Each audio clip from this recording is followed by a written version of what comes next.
Good evening, everybody. Welcome to tonight's podcast. What are you grinning for, Sam? You look like you're up to something.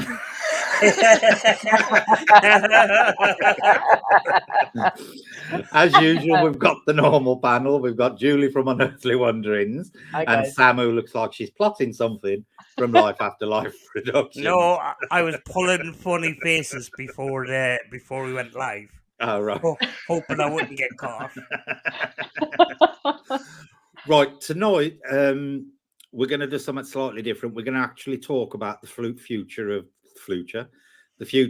paranormal locations across the UK and hopefully Australia, if Julie can think of any. This is being prompted by a video that Sam did the other day where she went to. Was it a mental hospital, Sam?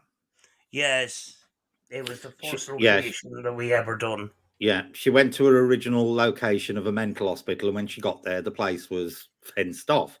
So she ended up doing a 15-minute video on cows, which was quite entertaining, in all honesty. So what we're going to talk about tonight is, are we getting to the point in the paranormal where locations are starting to disappear? And what are going to be the impact on things like YouTube and paranormal investigation in general? Hi, Tracy. Hi, Pat. Hi, Jane. Nice to see you all. So, Sam, would you like to start off by explaining what happened with the hospital? Yeah. The hospital was built in 1919. The original hospital itself. On that ground, there was a number of other different buildings, and I got into almost all of them, except I think one. Yeah. And got great explorers out of them and everything. But a local team got in there one night, and they made the mistake of showing on camera them climbing in the window. Right. And a very short time after that, it goes on fire, and there was 2 people arrested for the offence. Mm-hmm. The team since had come forward and says, "Listen, we're sorry. We shouldn't have showed the entry point of the building, which was a board removed off a window, and they climbed in the window. Mm-hmm. The usual, the way you climb into abandoned buildings with some sort of access sort of thing. So." Mm-hmm. It's happened to a lot of us where you make that mistake of showing your entry point, and somebody else picks up on it, and the next people that come along don't have good intentions, and that's what happened. And half the hospital burned to the ground.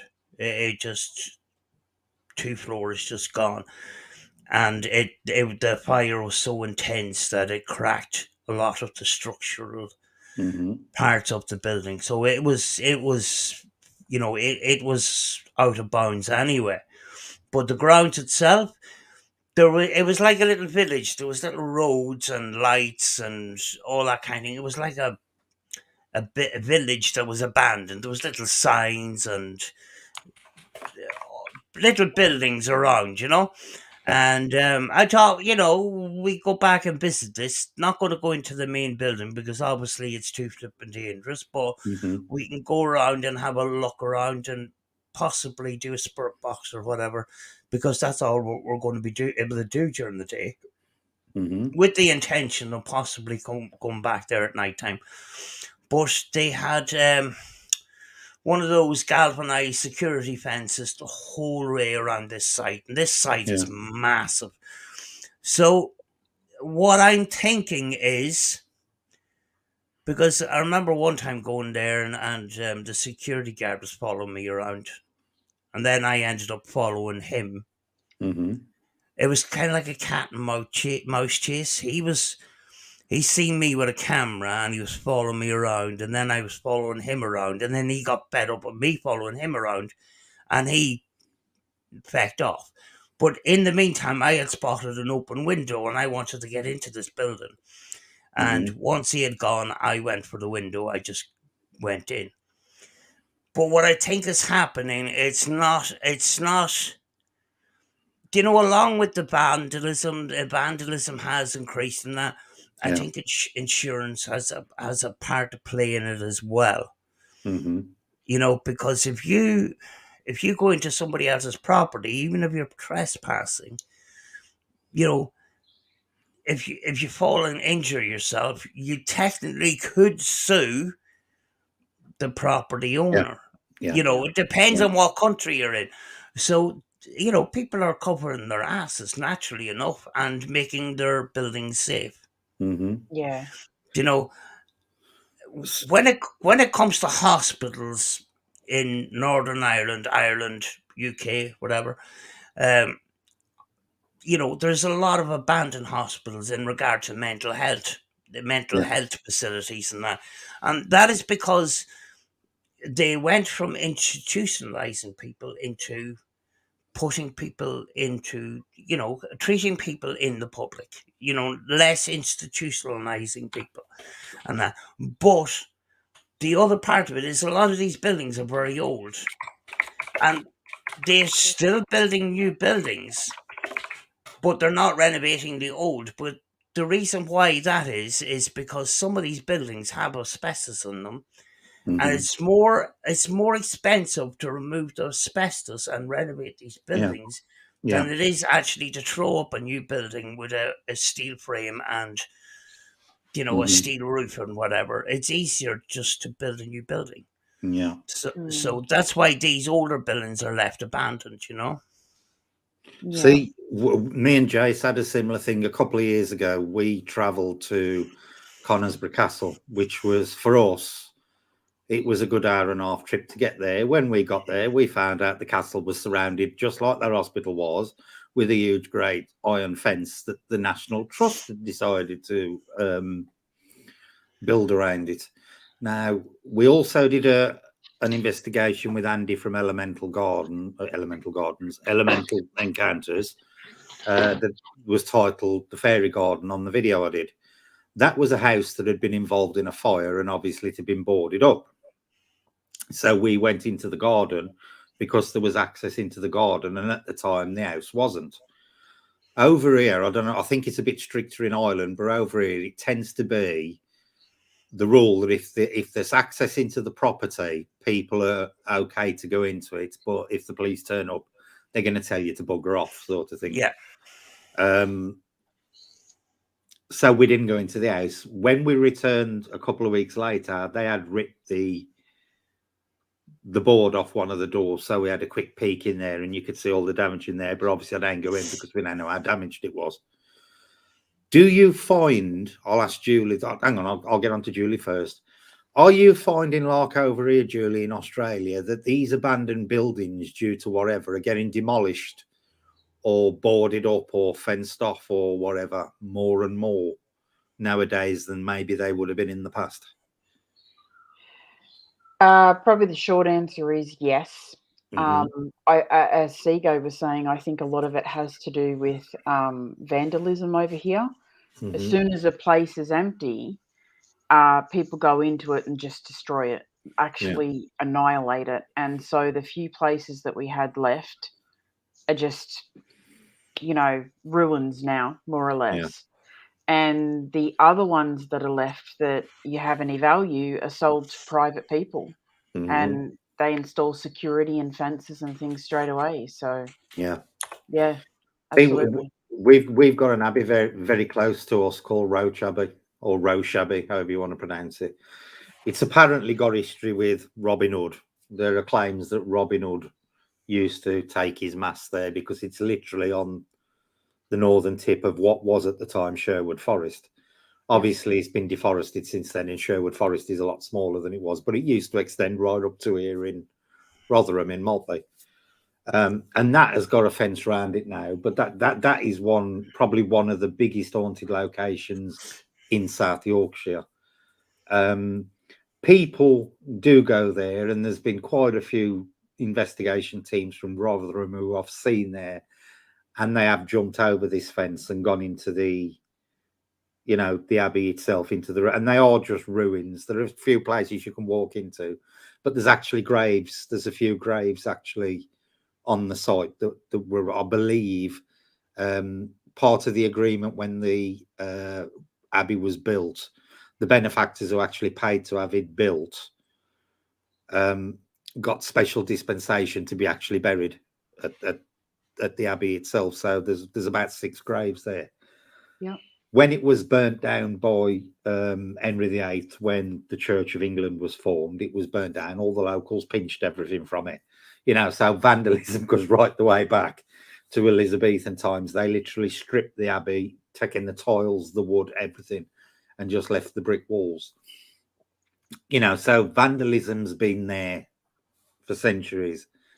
But it does seem nowadays that more and more of these buildings that, possibly have got some kind of paranormal occurrences going on, they are being either boarded up, fenced off, or just generally the access being denied to them.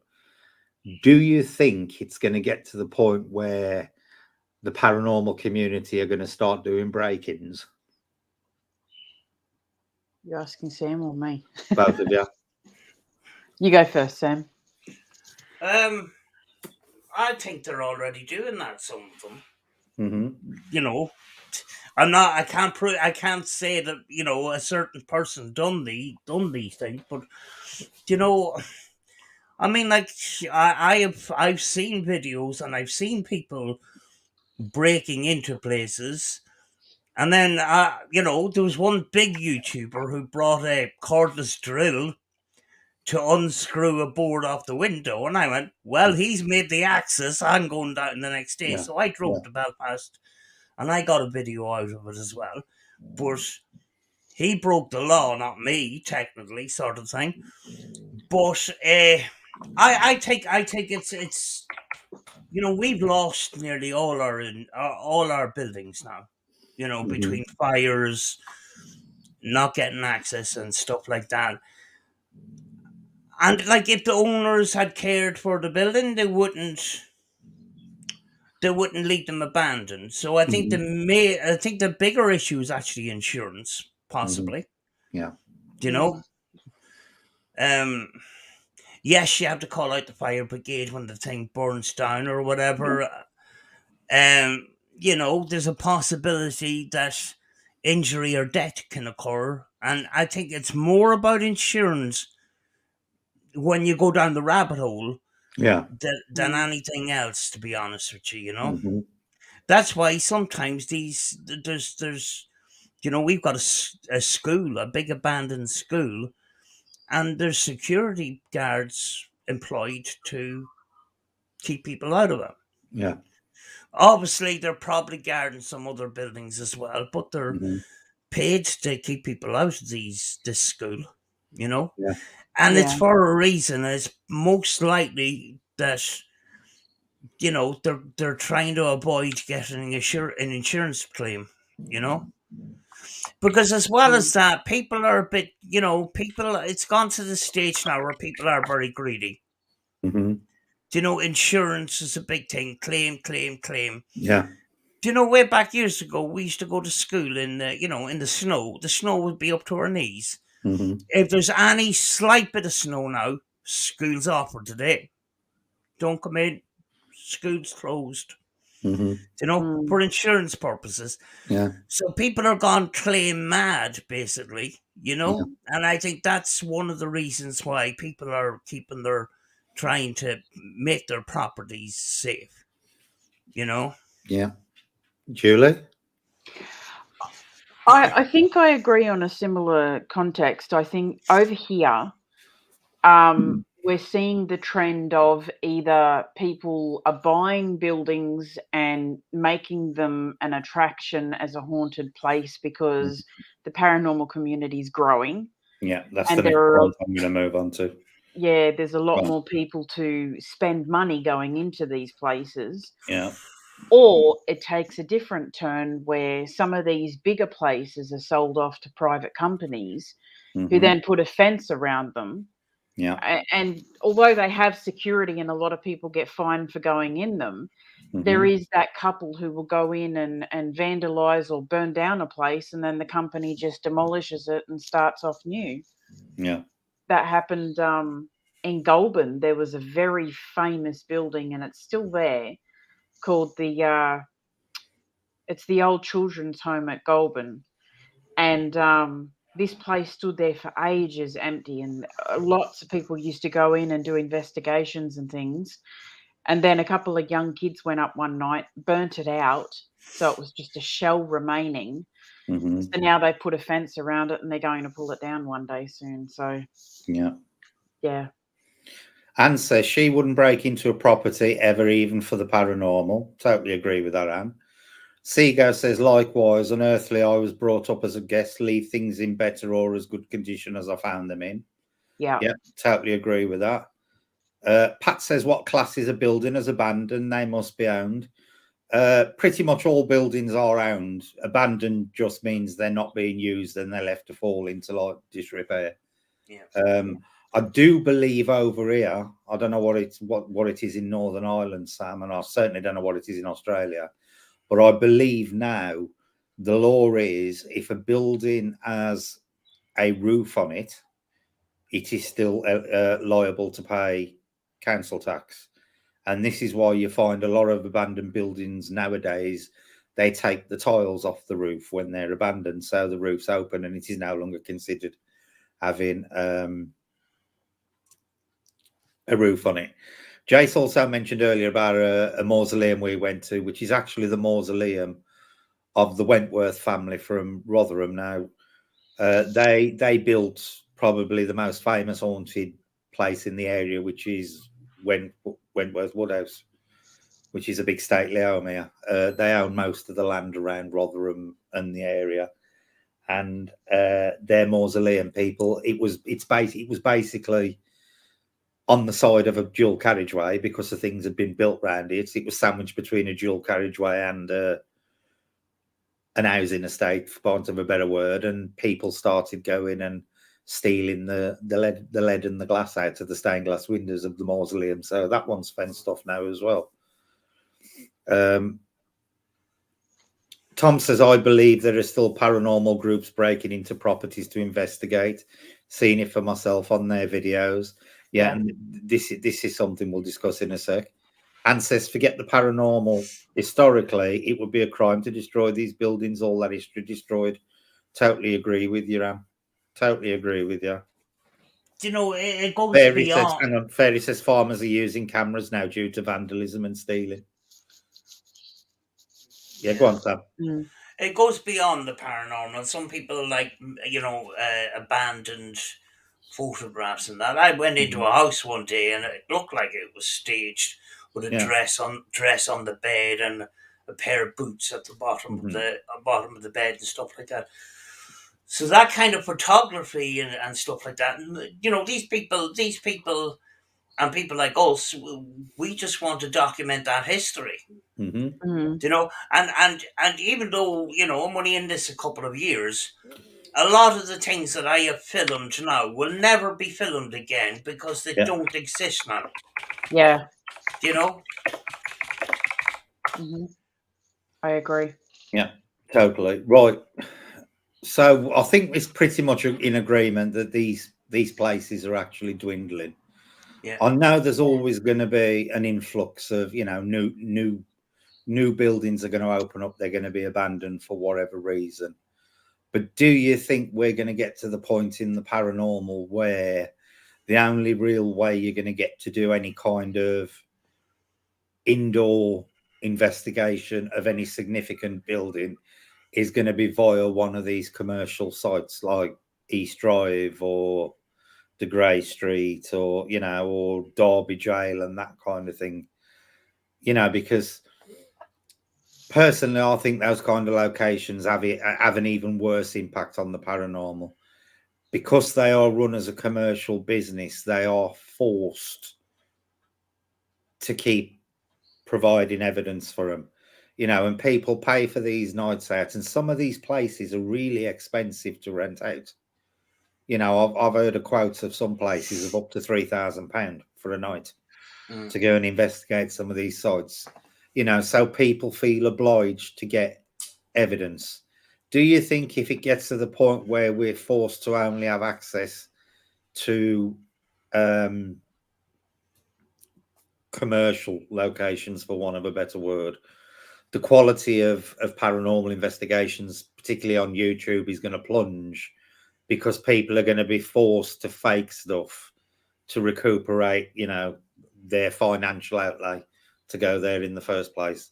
And do you think, these locations themselves might actually be generating stuff on the quiet, shall I say, to keep the interest in the place and convince people that it's haunted enough to warrant paying the kind of fees they're asking for? Julie?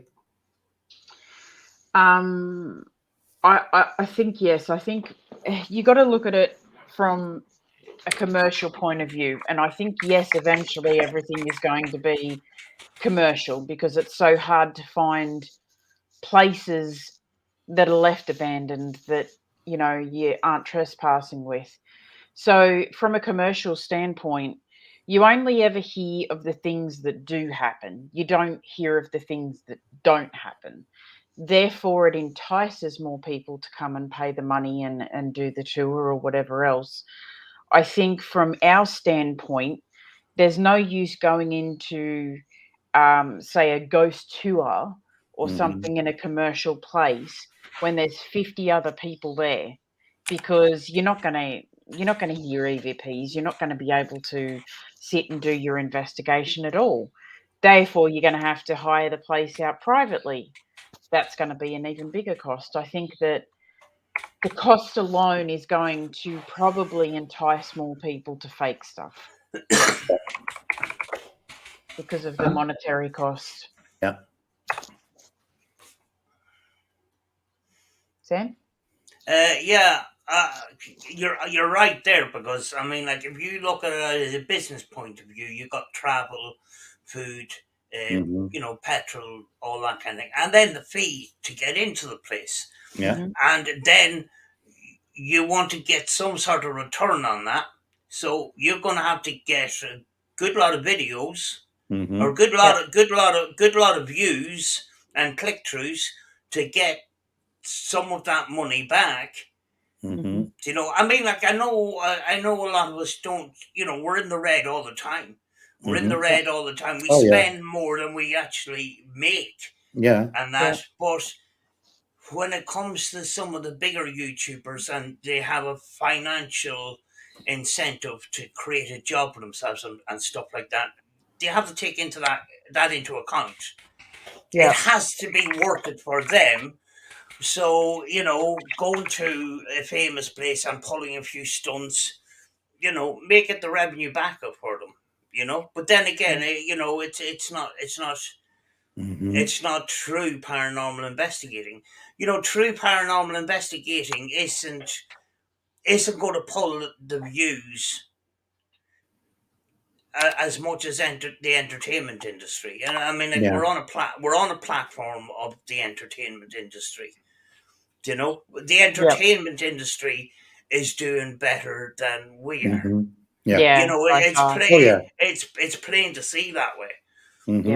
So if they were paying that money for a place, it might be good for a prop for a scary video or a scary movie or whatever. But for the ordinary paranormal investigator, some of these prices are way too much. Yeah. Yeah. Way too much. And I think definitely. I think there's a lot of exploiting there. As far as money is concerned, it's ridiculous. Yeah, it is. Yeah. See. My problem with commercial locations is, one, they've got to keep the reputation going to justify people going there. Two, people have got to justify evidence once they get there, because, like, if you've paid £200, £300, $400 just to go and visit somewhere for a night or a couple of hours, you've got to justify that money some way. Who wants to go to one of these famous locations and then film a 4-hour stints, say, a live session, and have absolutely nothing happen. That isn't what a lot of the big YouTube channels are looking for. They've got to have paranormal evidence going on at a significant rate to keep their viewership interested. Yeah. And this has always been the problem for me with YouTube and investigations. Where do you draw the line between keeping your viewers entertained and keeping the investigation real? And for me personally, I think if it gets to the point where we have no choice but to use commercial locations, which personally I never would, I would not justify paying hundreds of pounds just to go and investigate a place that I personally don't think is haunted in any way, shape, or form, just because I know being there will guarantee hundreds of YouTube views. And this is another thing about them, that these places seem to gain a life of their own. I could go to East Drive, say, for one, because it's quite close to me. It's quite local to me, East Drive. I could go there tomorrow, do an all-night investigation, not pick anything up on that video, but I could guarantee you I could post that video and it would get hundreds and hundreds of views just because East Drive was the content of it. Even though, in my opinion, the place isn't haunted or hasn't been for a long time. Do you see what I'm saying? Do you think in the future these sort of places are going to have a negative impact on the paranormal, more so than a positive? Julie? I agree. I think because for someone like me, I couldn't go out and justify spending hundreds of dollars. I just don't have that. That's why I do what I do. But I think that the reputation of these places allows people to walk in and get the views. The problem is, if we all boycotted these places and said, we're not going to pay that much money, and that prices would go down, but they're not going to, because people are paying it. Yeah. And yes, herein lies the problem of the fact that a lot of people that come into the paranormal realize they're not going to get views, they're not going to grow. And a lot of people may be more enticed to go to the entertainment side of YouTube and therefore give these places names. Do you know what I mean? I got lost there. Sam? We have used one or two places where we paid money. One, we volunteered to pay money, even though we weren't charged. Yeah. So that the family could upkeep their building and stuff like that. And the fact that they were nice enough to offer us, let us investigate the property. The other one was it belonged to the GAA, the Gaelic Athletic Association. We don't mind paying the money, but the way we pay it is we get in with another team and we pay 20 quid and the other team provides some food. So I'm paying for food. I may only have to pay $5 or so, or 5 or 10 or 10 or. Yeah, well, you don't mind paying that sort of cost. I don't mind splitting the money and splitting the cost, and they're honest. But there is other teams that exploit that and charge you more, so they make a profit off it. Yeah. Maybe if a place costs £75 or £100 or £170 or £120, they can advertise that they're doing this paranormal event and they'll sell tickets for £30-40 each. And they won't have the event until they have enough numbers to make a profit for themselves. I've been there as well, so there is a bit of greed there, so you have to be careful. And the thing is, lately I've been going out to forests. I haven't spent a penny. Yeah. Do you know what I mean? It's free. And there's no asbestos or any of that kind of crap to deal with. And that's why, you just have to spend a penny in the woods occasionally. So yeah. I think if you want to come into the paranormal community, I think it's a good idea to know straight off the bat where you want to go, because there are two sides to the community. Yeah. There is one where you're going to keep it genuine and you probably won't make anything from it, but you're getting genuine evidence. The other side is you might make money, but it's not real. You know what I'm saying? Yeah. Seago says, I'm sure it's a tricky balance. I'd rather watch a live where if 90% of the time nothing happens, the 10% is real and intriguing evidence. I'd certainly prefer that ratio over 90% fake, 10% quiet. That is my view on it as well. You know, I have actually watched on rare occasions where people have been totally honest, 2-hour live streams where absolutely nothing has happened and they have been totally honest over the fact, and I have actually enjoyed the entire 2 hours of that live stream solely on the fact they have been honest. The problem we've got with YouTube is I would say 95% of people who watch the paranormal on YouTube are actually the other way around. They want 90% of the time something happening and 10% maybe quiet. And, you know, if you start running a channel where you are claiming every single creak, every single draft, you know, every single noise you hear is paranormal, you then start to program your viewers to expect to be getting evidence every few minutes. Yep. You know, and you basically set yourselves up for a fall in the long run. And, you know, this is probably going to piss off a lot of channels, but I'm going to say it anyway. And I have always said this: if you are producing constant evidence every single time you go out, I do not believe that you are recording genuine evidence. Yep, I agree.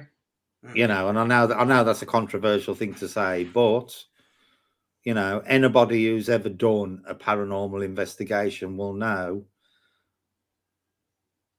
19 out of 20 investigations you go on, you might not get a single thing happen.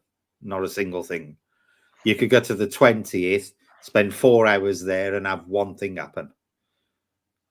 You know, but you get these channels now on YouTube where they're doing 1, 2, 3 videos a week, and they are packed full of occurrences and incidents and things happening.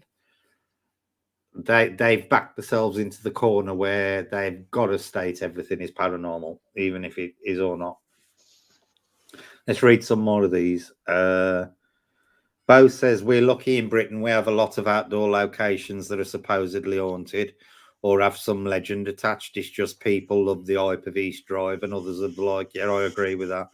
The only problem we're having now here in the UK is places like the National Trust are actually buying up more and more of these areas, and because they need to recoup their funds, they are fencing them off, and it's like charged entry now. Same with, you know, if you go on these organized ghost tours, a lot of the time they don't like you filming it, because if you put it on YouTube, you're basically copyrighting their material. So, you know, there is a limit there. But I do believe, I don't know what it's like in Australia, Julie, but definitely here in England, the choices are becoming more and more limited, without a doubt. It is here too. I think when you book East Drive, you have to sign a contract which gives the people that own the house the right to your content. Yeah, So if they don't like it, they can actually remove it. You know, I'm not 100% of that's true, but I've been told that a couple of times. Yeah. Wow. Fairy says some places are explored too much and overused. Totally agree. I'm of the opinion, Fairy, that certain places, especially if what's going on there is residual rather than intelligent type of haunting, I do believe that you know an area can actually wear down in activity. You know, because if it is connected to energy recorded in the surroundings, it replaying like a battery, it runs down after time. Whether it recharges again after a certain time, who knows? But I do think there are a lot of places that are famously haunted. If you read about them now, a lot of them say like, "Oh, and the last time the ghost was seen was in the 80s." And I believe is that because they have replayed so often, they have run down like a battery and wore out whatever they were doing. So stone tape theory in full effect. Seago says, I get why some YouTubers feel like they need to over exaggerate and make it seem as though something is always happening, etc. Because they need to keep their viewership interested. Seago, that's why. Mm. Go on, Sam. There is a lot of artistic license in paranormal entertainment. I've got no problem with that. Mm-hmm. As long as they don't try to make out that it's real. Mm-hmm. There's nothing wrong with a creative license, like going into the wood and putting a doll in the woods and in a box and that, and having a story around that of some clues and stuff like that. It can be entertaining in that, but we need to keep it separate from the real stuff. I mean, like, if you got a couple of paranormal investigators and they've got a great personality, people are going to they're going to watch you because of who you are. Yeah. They're it's and they feel part of it. And that, and you can be entertaining and still true. It's more difficult when you're on your own. But say me and Rachel are together, we muck about. We are serious about what we're doing. Yeah. But at times we can muck about, and people are watching for that little comedy slip up. Yeah. Like we have comedy slip ups here. Nearly every stream. You know what I mean? Yeah. I've had loads of entertaining times where I've played tricks on Jace, because I know he's a bit edgy over certain things. So, you have got to enjoy it at the same time. He probably don't enjoy it, but, I'll find it funny. But that's just my evil sense of humour. And says, there will always be gullible people out there to believe in fake footage, unfortunately. Very true, Anne. Tom says it's going to get to the stage where all paranormal teams will have to pay a fee to investigate properties. See, this is what I'm worried about is going to be the next stage of things.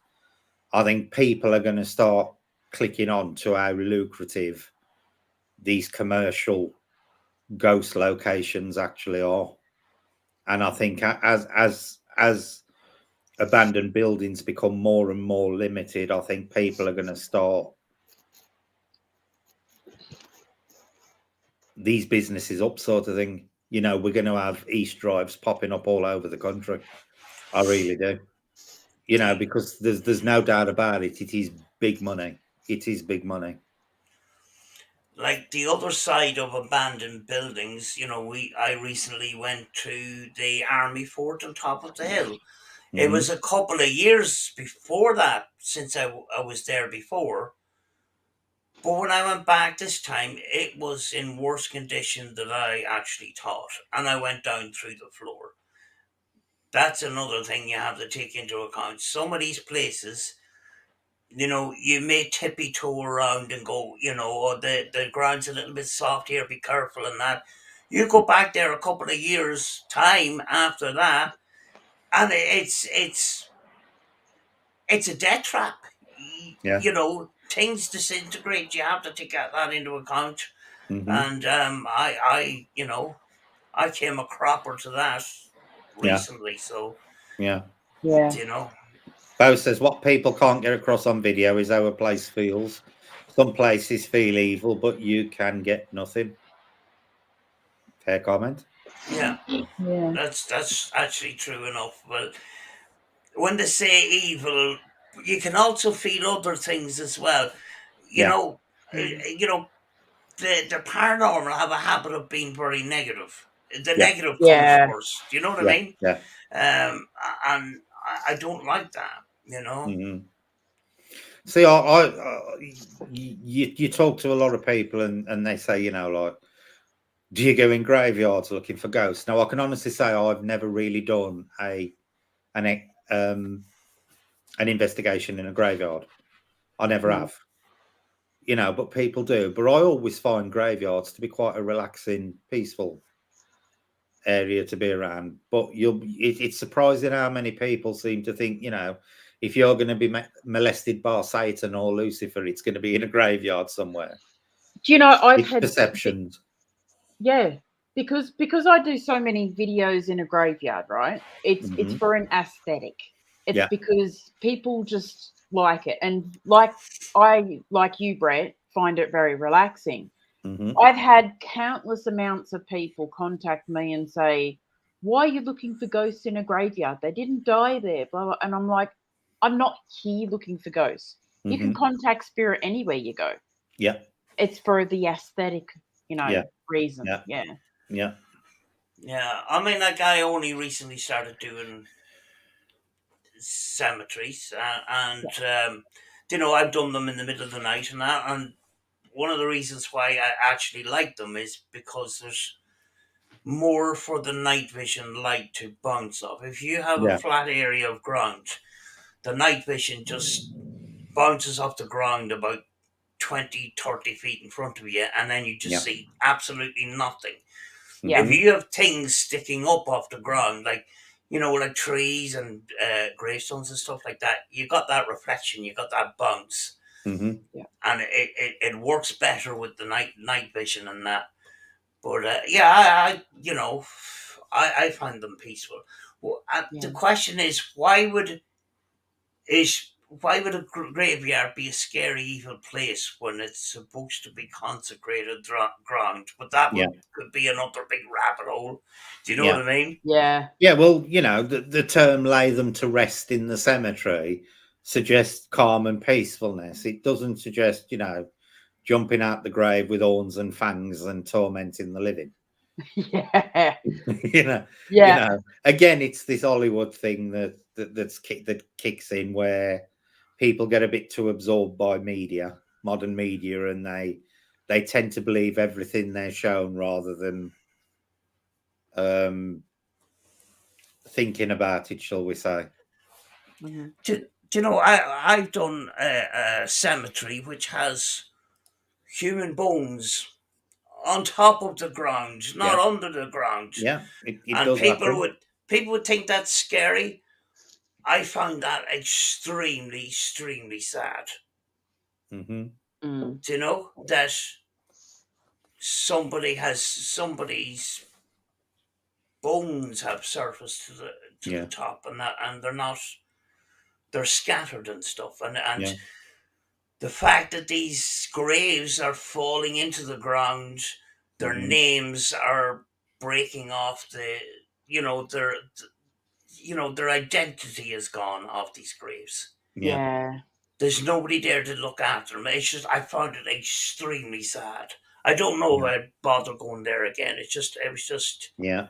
See, over here where I am in Rotherham, we have to be careful about filming in graveyards because there's a very well-known Rotherham, or should I say ex-Rotherham paranormal channel that basically advertised a paid event in a public cemetery, and the church actually got wind of it and told them if they turned up, you know, they would prosecute them, and they have now issued a statement saying anybody caught in the graveyard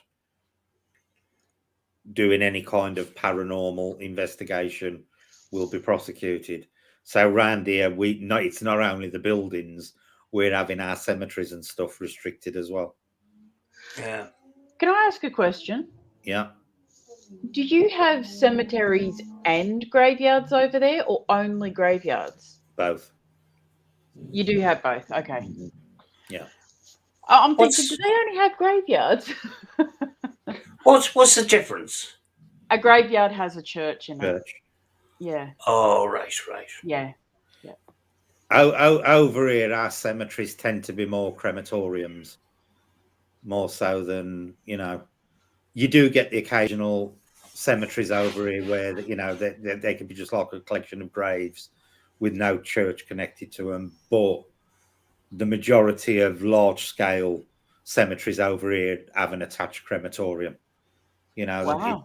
The crematorium's on site, and then you bury them in the area where they've been cremated, sort of thing, a lot of the time. Obviously, we've got hundreds of churches over here in the UK because we go right back, sort of thing. But yeah, churches and some churchyards over here, especially in Rotherham, have all followed suit. You've got to be very careful now going into the graveyards, because the churches have actually banned people doing it as a result of YouTube, a specific YouTube paranormal channel. He who shall not be named. Yeah, and they basically arranged a paid event in a public graveyard, and they were going to do all sorts, and the church got wind of it, and they were not happy, and everybody now is banned from going in there. Jeez.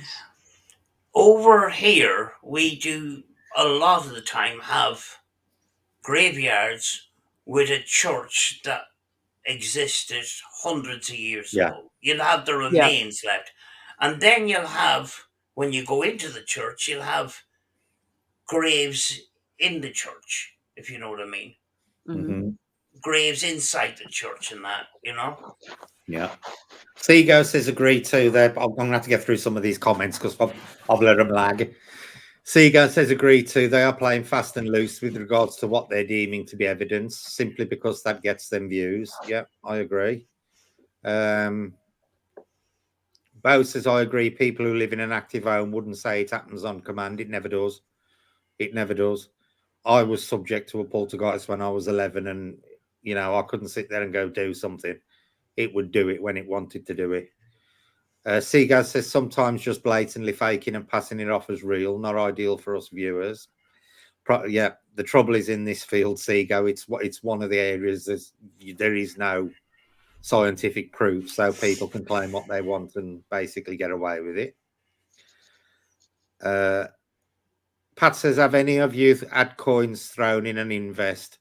I see a lot on TV shows, but does it really happen?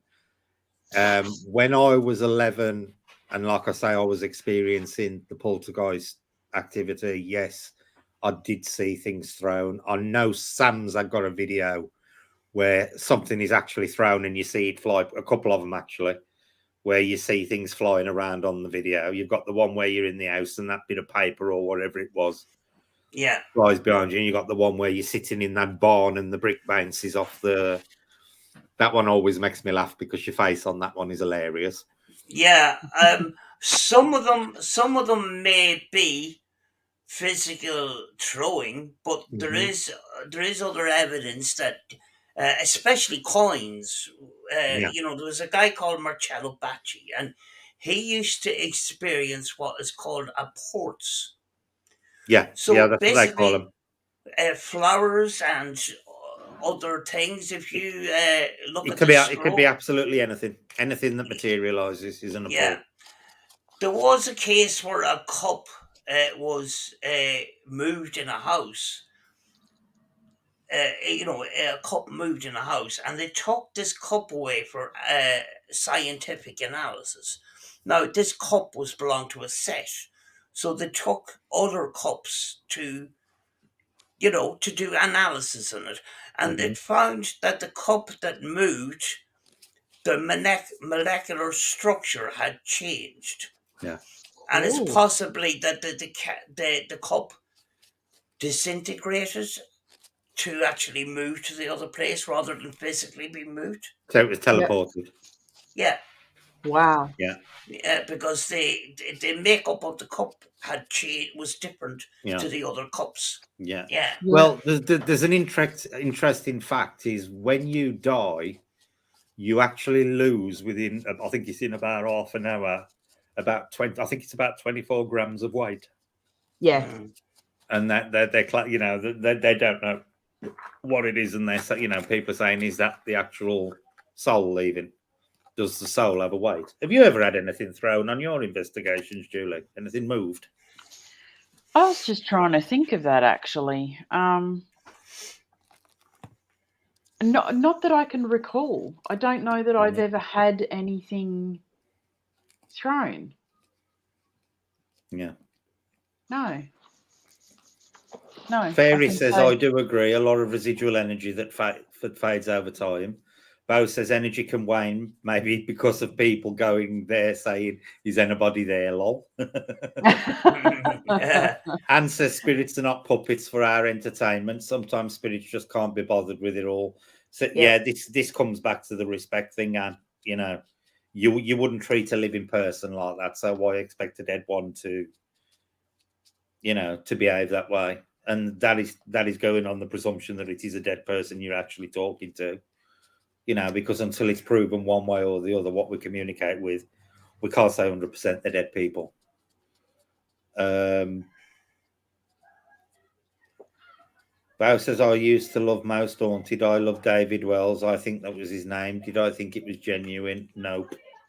I actually quite like David Wells, I've got to be honest. Yeah. I did actually go and see with Jason Derek Acora when he was still alive. I've got to be honest, even though I don't believe the bloke had got the talents he claimed he'd got, he was a very nice gentleman. I think he was a very good showman. And he was nothing like what he was portrayed on Most Haunted. But I did actually go and see him when he toured here. And I went with Jace, and it was a good evening. It was an entertaining evening. I don't believe he was what he claimed he was. Yeah. But, you know, he was a good showman. I'll give him that. Me and Rachel had a bit of fun with him on his Facebook page. We trolled him a few times, but we told him eventually, sorry, Derek, we were only mucking around with you and that. He took it on the chin. He was great. You know, he was such a lovely man, actually. Really, really nice man. Yeah. You know, but Jesus, we bombarded his comments with Mary Loves Dick. It was flipping, and he would go red in the face. And remember the first time we done it, he got so embarrassed that he says, I've got to go now. You know, I'll be back tomorrow. And then I'm thinking, oh, we just embarrassed the guy. We need to stop doing this. But the next time we come on, we couldn't help it again. We started again. But then we just says, sorry, Derek, we're just messing with you, you know. But he was, I mean, like, you know, the personality in that and the way he just took things, it was just, you know, and I'm just sorry we didn't get to sort of chat in better terms kind of thing, rather than us just writing Mary Loves Dick in his chat and stuff, you know. Fairy says pareidolia needs to be spoken about. I have covered pareidolia in the past, Fairy, but it is an important topic. And it's one that still goes on nowadays. The thing I'll say about pareidolia, and this seems prevalent on Facebook, is people posting a lot of fuzzy photographs, shall we say, and, you know, they're blurred and out of focus and half the time in pitch black. Normally of bushes and things like that, or they tend to be graveyards and stuff. My argument is you've got to put it down to pareidolia unless the picture is particularly high quality. There is no excuse in today's age to be producing any kind of grainy, you know, low res picture. Even you know, your basic mobile phones have 12 megapixel cameras now. The thing is, a lot of these are sort of long distance, and even if you have 1080p or whatever, you go zooming in, and it's just, even if you've seen it with your own eyes, and then you zoom it in with the camera and you see it's all grainy and that, and you're going, oh, fucking hell, you know, it's just See, my argument with a lot of these pictures is if they're seeing something and taking a picture of it, why don't they run closer and take a few more? I do think a lot of the time that pareidolia is used deliberately. Oh yeah. You know, Mm. I do think that there are a lot of investigators out there who are very well aware of pareidolia and how to best use it. Yeah.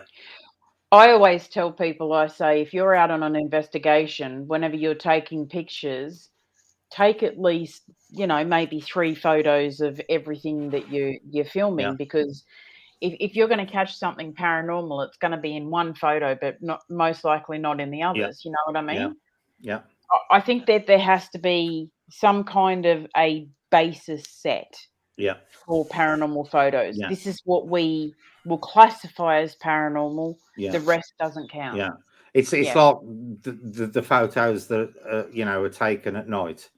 Go back the next day in broad daylight, get back in Yep. exactly the same position, and take that photograph again in high quality and show everybody what's in that picture. Because Exactly. 9 times out of 10, you'll find it's a tree stump or a tombstone or whatever. Yep. Tom says, I think some investigators are very robust when investigating. They are, Tom. There is no doubt there are some good investigators out there on YouTube, but there are also a lot of people who shall I say, are more interested in the channel than they are the paranormal. If that's a polite way of putting it. Mm-hmm. Anne says, I would rather say negative than evil. Same here, Anne. I don't, you know my feelings on devils and demons and angels and stuff. In particularly in the religious sense. Fairy says some paranormal teams overdo the evil and demons. Couldn't agree with that more. Bo says the thing is, Fairy, they use pareidolia to their advantage. They may talk about it, but they still use it. Exactly what I was just saying, Bo. Totally agree with that sentiment. Tom says these people who are deceased did once live amongst us and deserve respect. Totally agree, Tom. Yeah. Anne says she finds graveyards relaxing. Fairy says cemeteries are relaxing and restful. Spirits are everywhere. Yeah, and this is the point. You know, if you do things like spirit box sessions and stuff like that, you could go and do them in the middle of the M6 and still get communication. I believe, if something wants to communicate with you, you don't even have to get to the spot where they died or where they're normally seen. I believe they can appear wherever they want to. I think time and distance is irrelevant to whatever we're communicating with.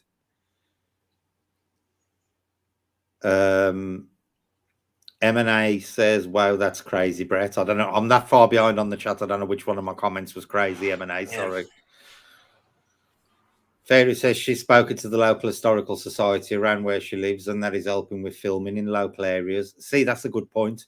If you can get in, if you can get in touch with local establishments and get on their good side, you never know. They may grant you permission to go into these places and do them free of charge, but you do have to look long and hard. Andy from Elemental Encounters, I know he has he's got an agreement with somebody who runs I believe it's an antique shop near where he lives, so he's got like rights to go in there and film, and he's actually allowed to publish it on YouTube. But people like that are few and far between. Yeah. And says another paranormal group charged for an event in Cannock Chase. I wouldn't believe it. Yeah, Cannock Chase is a massive public area known for werewolves, amongst other things, and big cats. Do you know that some people they get so far into YouTube that and social media that they think they're celebrities, and other people treat them like celebrities. Yeah. And that's where they can exploit their viewer. You get a chance to investigate with me for a fee. Yeah. And people are going, Yeah. whoa, that kind of thing. It's crazy, like. Mm.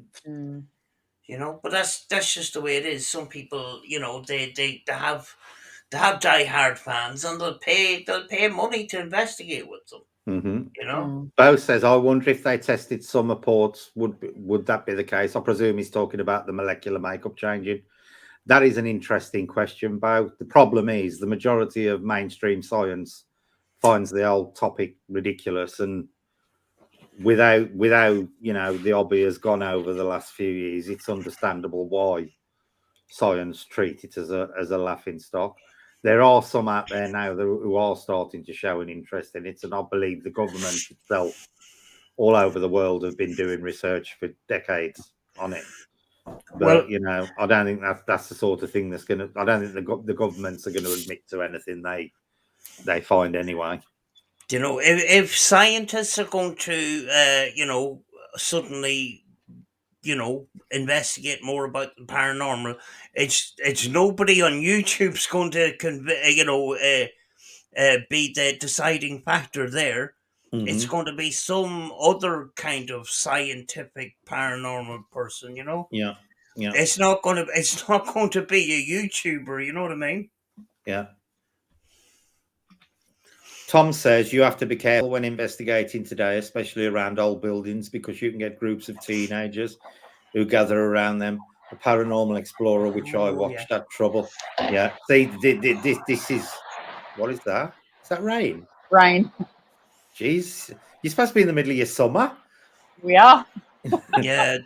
This is what I've always been worried about, especially going into like abandoned buildings at night. There's a big drug problem no matter where you live nowadays, and you don't know, you can get all sorts of addicts and homeless people and various down and outs in these buildings. A lot of them are probably armed with something or other to protect themselves in the case of a lot of homeless people. But you do take a risk going into any abandoned building, especially at night, because you do not know who you're gonna, encounter in that building at any point.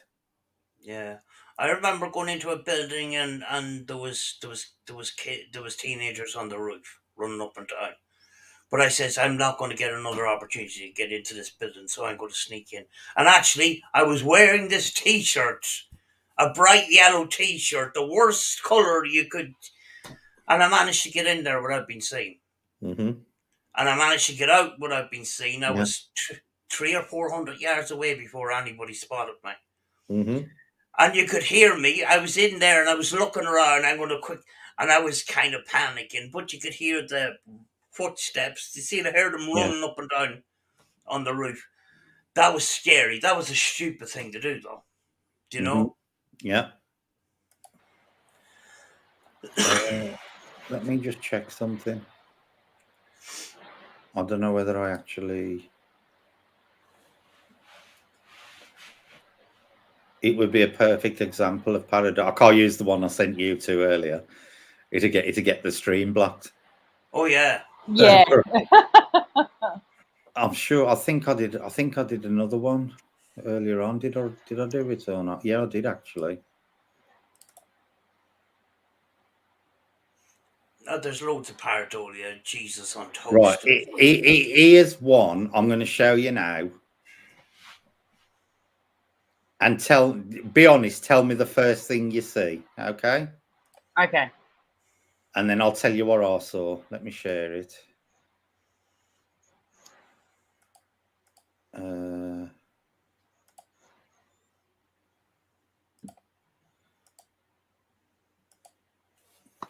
you go. Tell me the first thing you see. Don't read the text.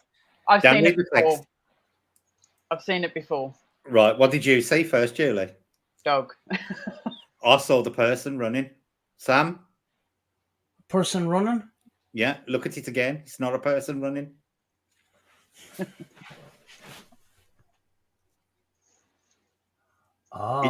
It's actually a poodle-like dog running out of the trees.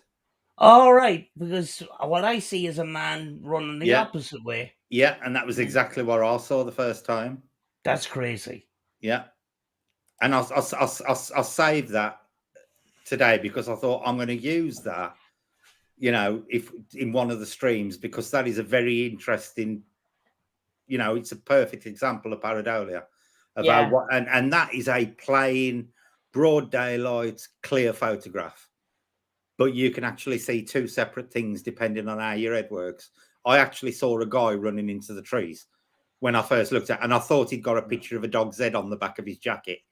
That was what I saw. And then when I read the text, and I thought, actually, no, it is a dog running out. You know, but that is a perfect example of, you know, even with a good quality image, how easily pareidolia can happen. Absolutely. Yeah. I want to see what people put in the comments on what they actually saw first.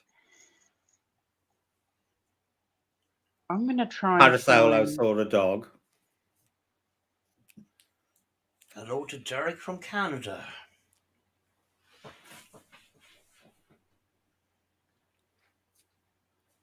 Parasolo says, welcome to the channel, by the way, Parasolo.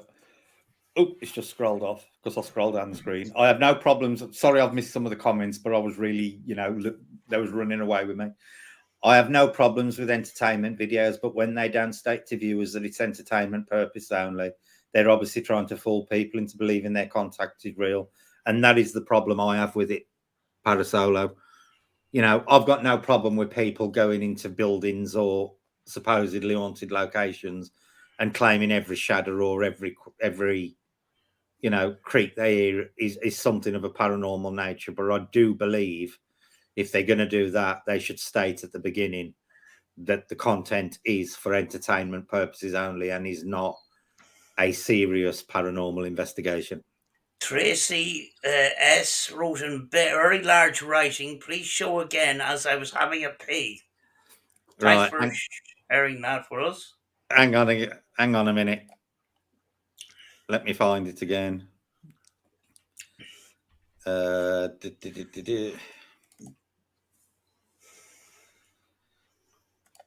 me share it again.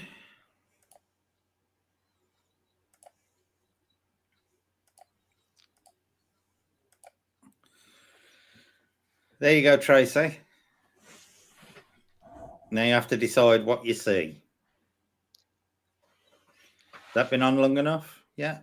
You think? Yeah.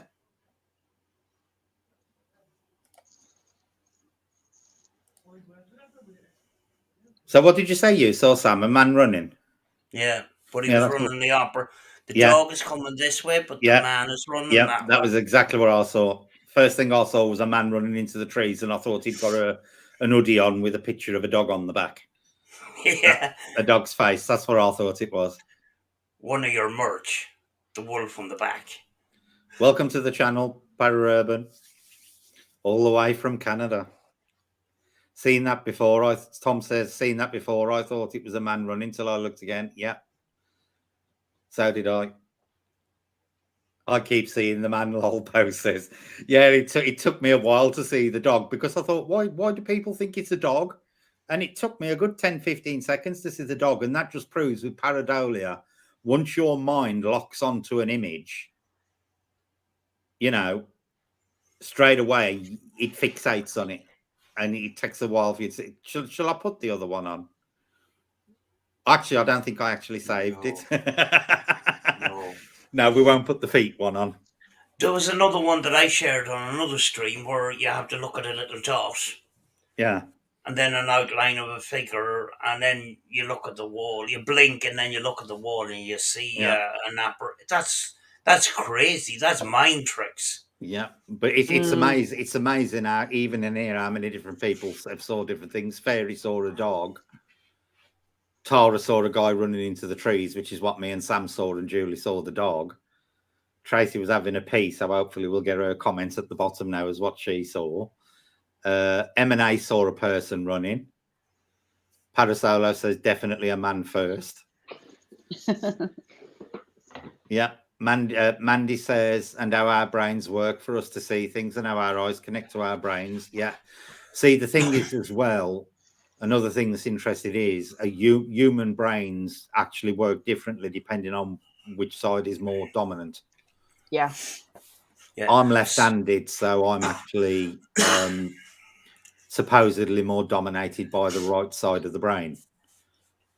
I don't know if you Actually, realise, because if you're left-handed, you're apparently right brain dominated. If you're right-handed, you're left-hand dominated. Now, apparently, people who are right brain dominated are more intuitive and imaginative than people who are dominated by the left side, and that is why apparently a lot of really good artists are left-handed. I ain't saying that right-handed ones ain't, but apparently that is one of the reasons for it, is because you're dominated by the left-hand side, the right-hand side of the brain.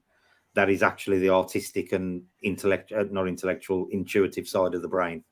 Yeah. So, it would be interesting how many left-handed people would see a person first and how many would see a dog. I'll ask my son. So, some people, if you go into some art galleries, sometimes you will see a painting with a marking on the floor. Mm-hmm. And you have to stand on that marking, because if you stand anywhere else, you're not going to actually see what's on the painting. Yeah. The picture, they'll give you a couple of markings on the floor. Stand here, what do you see? And then stand back, and you see something completely different. Actually, some people are very, very good as artists. It's all to do with perception, how the brain perceives things. There's a very famous optical illusion, and everybody's probably seen it, and it's called the Beautiful Woman Old Crown picture. And if you look at it, if you look from the one side, it's a really pretty. They're both like silhouette pictures, and from the one side, it looks like a really pretty woman looking to the left.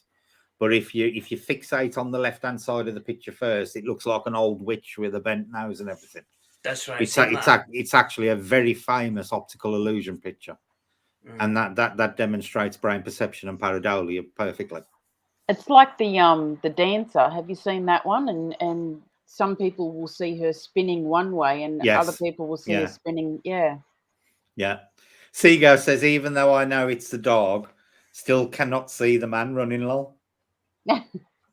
Yeah, I'm the same. Even when I look at it now, Seago, even though I know it's a dog, the first thing I see is the guy running into the trees, even though I know that isn't what the picture is.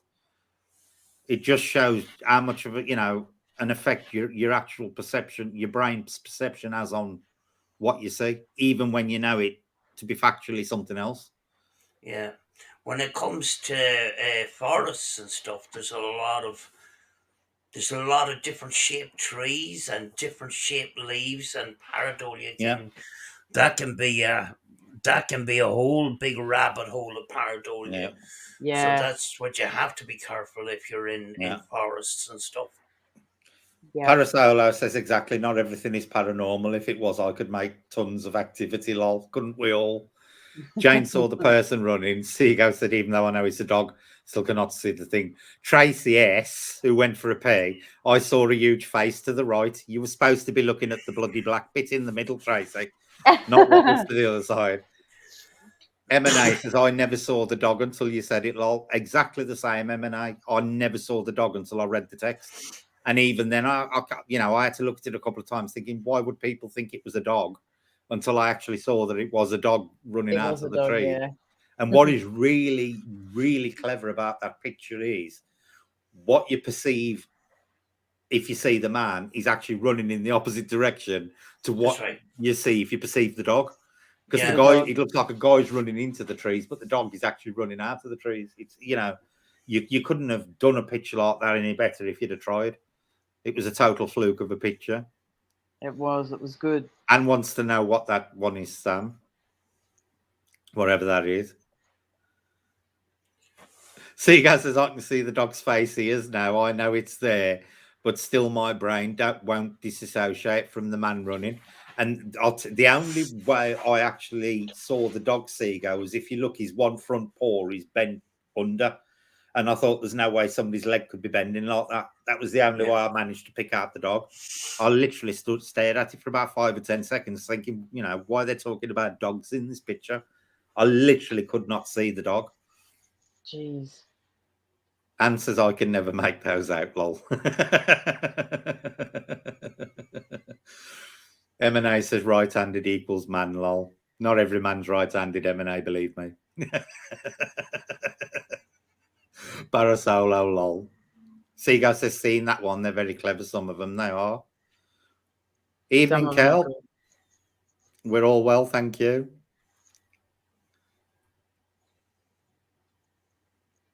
Paris says, same here. Every time I look at it, I always see the man first. Weird, lol. Yeah. It's hard to see the dog once you see the man. But how amazing is that? Because that picture is very clear once you realise what it actually is you're looking at. It's not fuzzy or out of focus or anything. It's a perfectly clear picture of a dog running out of the trees. I love magic eye pictures, Mandy. I used to love them when I was a kid and they first came out. Can you remember the magic eye pictures where you have to go cross-eyed and keep them, and then the stare at them? Yeah, they were brilliant. I love the magic eye picture. Funnily enough, last year I actually Googled some to see if they were still around, and there was still a few on the internet, because I used to love them, because I have to go cross-eyed, and then once my eyes cross to a certain point, the thing sticks out of what you're supposed to be looking at. But it's all to do with your perception. But that was then what I showed you was a perfect example of pareidolia. There was another one I sent Sam and Julie earlier, but I really can't put it on the channel because it really does look like something that even though allowed to show. Even though it's not rude, it looks rude. Yeah. Yeah, some people might get the wrong idea, and and both Julie and Sam proved to have really dirty minds. I looked at it and I went, Brett, and then I realised what it was, and I was like, oh. Well, I just sent it to Sam in the middle of a conversation, and she just went quiet for a few seconds.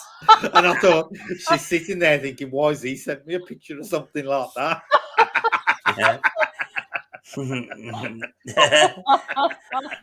Actually, Russell Howard, you know, the comedian, he often puts pareidolia pictures on his shows. Do you know? There was a house that looked like Hitler, and there was a tree that looked like a guy playing an electric guitar and all that kind of stuff. Well, there was one I saw the other day on it. I wish I'd have saved that one now. And it was a guy bending over into a cooler to get a can of beer out, and his face formed a face with a big smile on it. And the tagline was, when your belly's happy, you're getting a beer. And it literally was a face with an eye, nose, and because he got a roll of fat, he'd even got the smiling face sort of thing. Oh, God. It was absolutely. Mandy says, I bet the majority would see the rude, whether left or right-handed in our slot. You would, Mandy. Basically, what it was is a picture of somebody's took a picture of themselves looking down between the knees with their feet close together, ain't they? Yeah. But what it looks like is you're actually looking up somebody's skirt and they've got no underwear on. It's the nicest way of putting it. Literally. And they've got the biggest smile you've ever seen. I thought it was a hamburger. It actually looked like a bit like Audrey out of Little Shop of Horrors.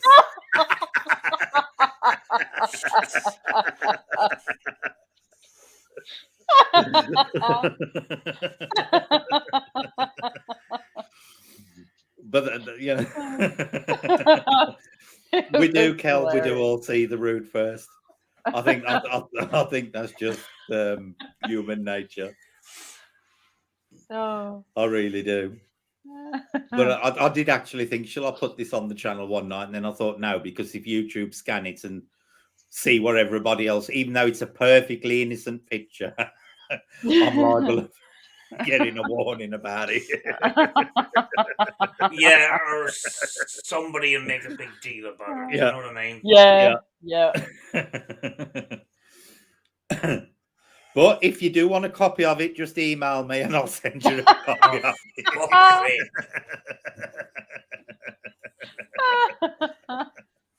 I'm sure Sam's already printed it out and got it framed on a wall. No. No, not guilty. Oh, God. No, I'm never naughty, Tom. What do you mean, again?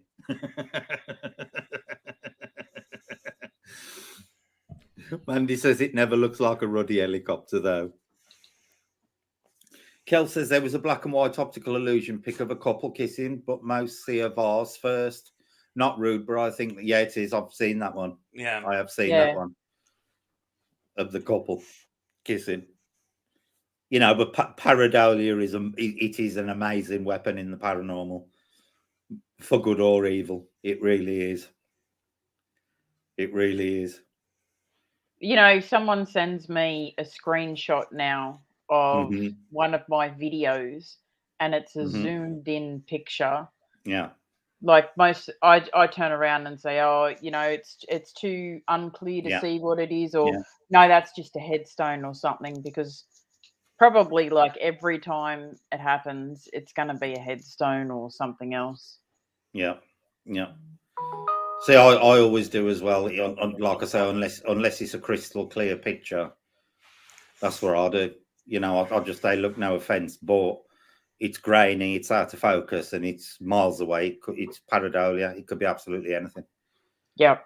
You know, but I've seen, you know, there are hundreds and hundreds of examples on YouTube of people, you know, claiming they can see on video. This is, oh, there's a dark figure over there, or there's something peeping up from behind the grave, but they never make the attempt to go and walk over to the grave and get a closer look of what it is. Yeah. And for me, that always makes me think, you know exactly what it is, and that's why you're keeping your distance, because if you get any closer, it's going to reveal exactly what it is once the pixelation stops. Yep. They're still laughing about the optical illusions and stuff. About the feet. Yeah. So have you got anything? What have you got planned next, Julie? Paranormal wise, you going anywhere nice? Oh, I absolutely have no idea. I was going to do a Sydney trip. That's been put off. Hopefully, maybe around Easter time, I might be able to do the Sydney trip. Because we had like the outbreak of Omicron over here. Normally when I go to Sydney, I stay with my sister, and she's got a 1-year-old, so I wasn't going to possibly take COVID or something there. But yeah, maybe go to Sydney, go to the quarantine station, and a couple of other places. Yeah, because you keep saying about the quarantine station. I'd like to see that. I still haven't been. To see that. Yeah. You got anything upcoming plans, Sam? I don't plan anything. I plan something about 5 minutes before I've actually left the house. Yeah, I'll tend to be like that. Yeah, I mean, like, I did actually. I went back to the pier. I actually was at the Rock. Was at the entrance to the Rock. There seems to be a little bit of activity where there's more barricades up. So I don't know what that's about. But I was on my own, and this place is weird, because normally I would just go straight into it, no problem at all. But I got back into the car and said, no, I'll wait until I have somebody with me. Yeah. But then again, I have to climb a little bit of a hill too, and I couldn't be bothered. Yeah. And then I went down to the pier, and I filmed that. And I filmed it in ordinary vision with a spotlight, and the light wasn't great, so I don't know if I'm going to be putting that out. I did have spirit box sessions and stuff, so I don't know. It just, something could come up into my head even after this show, and I could all of a sudden pack a couple of things in a bag and be gone. You just never know.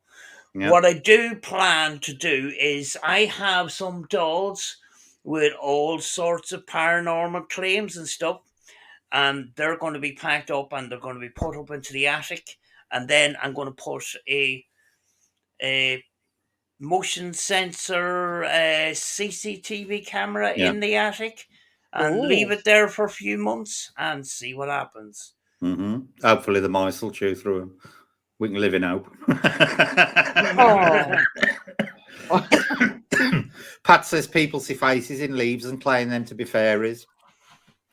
The thing is, Pat, you know, this is why you see a lot of these pareidolia pictures are always against things like bushes or trees or, you know, things with a lot of different lines in them, because the more elements you've got in a picture, the more chance you've got of your brain recognizing a pattern. That is why leaves and branches and tree trunks and stuff are always perfect for it. There is Hi, Jack. Go on, sorry. You know, there's we have, you know, in the UK some famous paranormal spots. There's this one particular building where they got in it was a wardrobe, I think it was, and the knots. Did they come out in Narnia? No. There was the grain in the door of the wardrobe or the head of a bed or something like that. Oh, is that the one with the demon head? The one that they claim was the devil? Yeah, I've seen that one. Yeah. But they claim that activity increased since they brought in this piece of furniture. And I go, oh, right, okay. Yeah. The Conjuring. They're doing The Conjuring. Jackie says that's why she likes to listen to Julie and Sam's Spirit Box sessions. I go back and listen sometimes 3 or 4 times to make sure it is really saying what I'm hearing. Yeah, and that's all you can do. Bo says, to be honest, I just don't think we are supposed to know all about the afterlife, hence bad pics and audio clips. I think the bad pics and audio clips are actually down to the investigator themselves. But I do agree that, and I've said this numerous times on numerous streams, there is some kind of natural law in place that prevents us from finding out the truth about what happens when you die. Because of I think it would have massive social implications for the living in terms of people wanting to go to the other side if they found out it was a lot nicer over there. Shall I say? Yeah. Yeah. You ask on Spirit Box sessions and that. You can ask for colours, you can ask for numbers. I've got colours and numbers loads of times. I've got asked for names, I got names. Ask about the fundamental questions about their existence, where they are and stuff like that. You don't get that. You don't get those answers to those questions, you know? Mm-hmm. Yeah. That's kind of the reason I did my last video, because like I know your views on it, Brett, and I have a very similar view. I think that perhaps, and I'm not saying this for sure, but perhaps a lot of the, you know, demon stuff that people say, maybe they're not actually demons, but just, you know, spirits that are bad people in life. You know what I mean? Just negative elements. Yeah. And I did this video solely for the purpose of seeing whether they can come through and disapprove some of the things that people claim. Yeah, I just thought it was interesting. Yeah. See, the problem that I've got with people, especially paranormal investigators, version of demons, is that they actually tie them to the Hollywood version of demons rather than the Bible's version of demons. Because if you see the Hollywood versions of demons, they're always, you know, reptilian scaly skin and horns and bat wings and claws and all that kind of thing, and growly, horrible, evil voices. Whereas if you actually read the passages in the Bible, Lucifer himself was supposed to be the most beautiful angel of them all. You know, and these were all fallen angels. It's also stated in the Bible the devils and demons are sly and conniving, and they will try and trick you into, you know, forfeiting your soul to the devil. If something's going to appear to you to forfeit your soul to the devil, it's, you know, they're sly and crafty.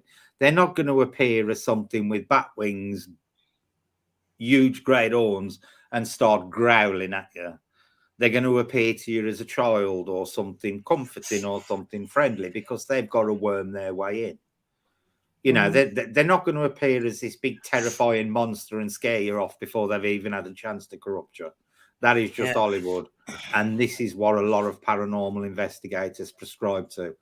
You know, and the second they start doing all these demon stuff, that is where I draw the line and say that is anything but a demon. Even, you know, if you go on the Bible's definition, even though I don't believe in demons per religion anyway.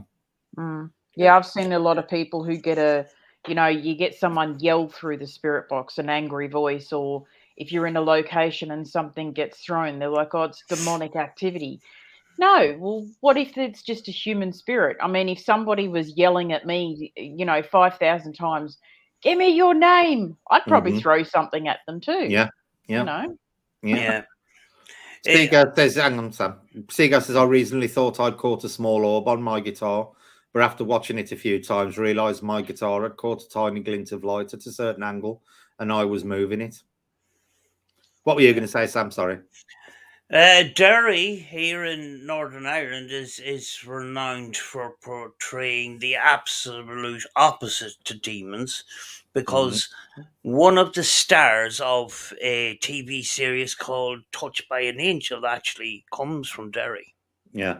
Yeah. You know, so they've actually portrayed a different kind of afterlife than some of the scarier stuff. You know. Yeah. You know, so it's kind of it's a different kind of fictionized, maybe it's like kind of series, you know what I mean? Yeah. Do you know? And Anne says, leave dolls alone, Brett. I'd happily leave them alone and on top of a bonfire.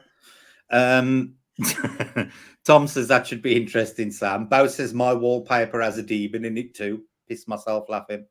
Well, I hope you've nailed a crucifix and throwing holy water over your wallpaper regularly, Bo. Seago says, easy to get tricked by pareidolia if you aren't conscious of it. Well, to be honest with you, Seago, as that picture tonight has proven, it's easy to get tricked by pareidolia even if you are conscious of it.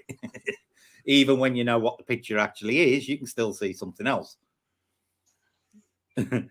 Bo says, puts a whole new meaning on coming out of the closet, lol.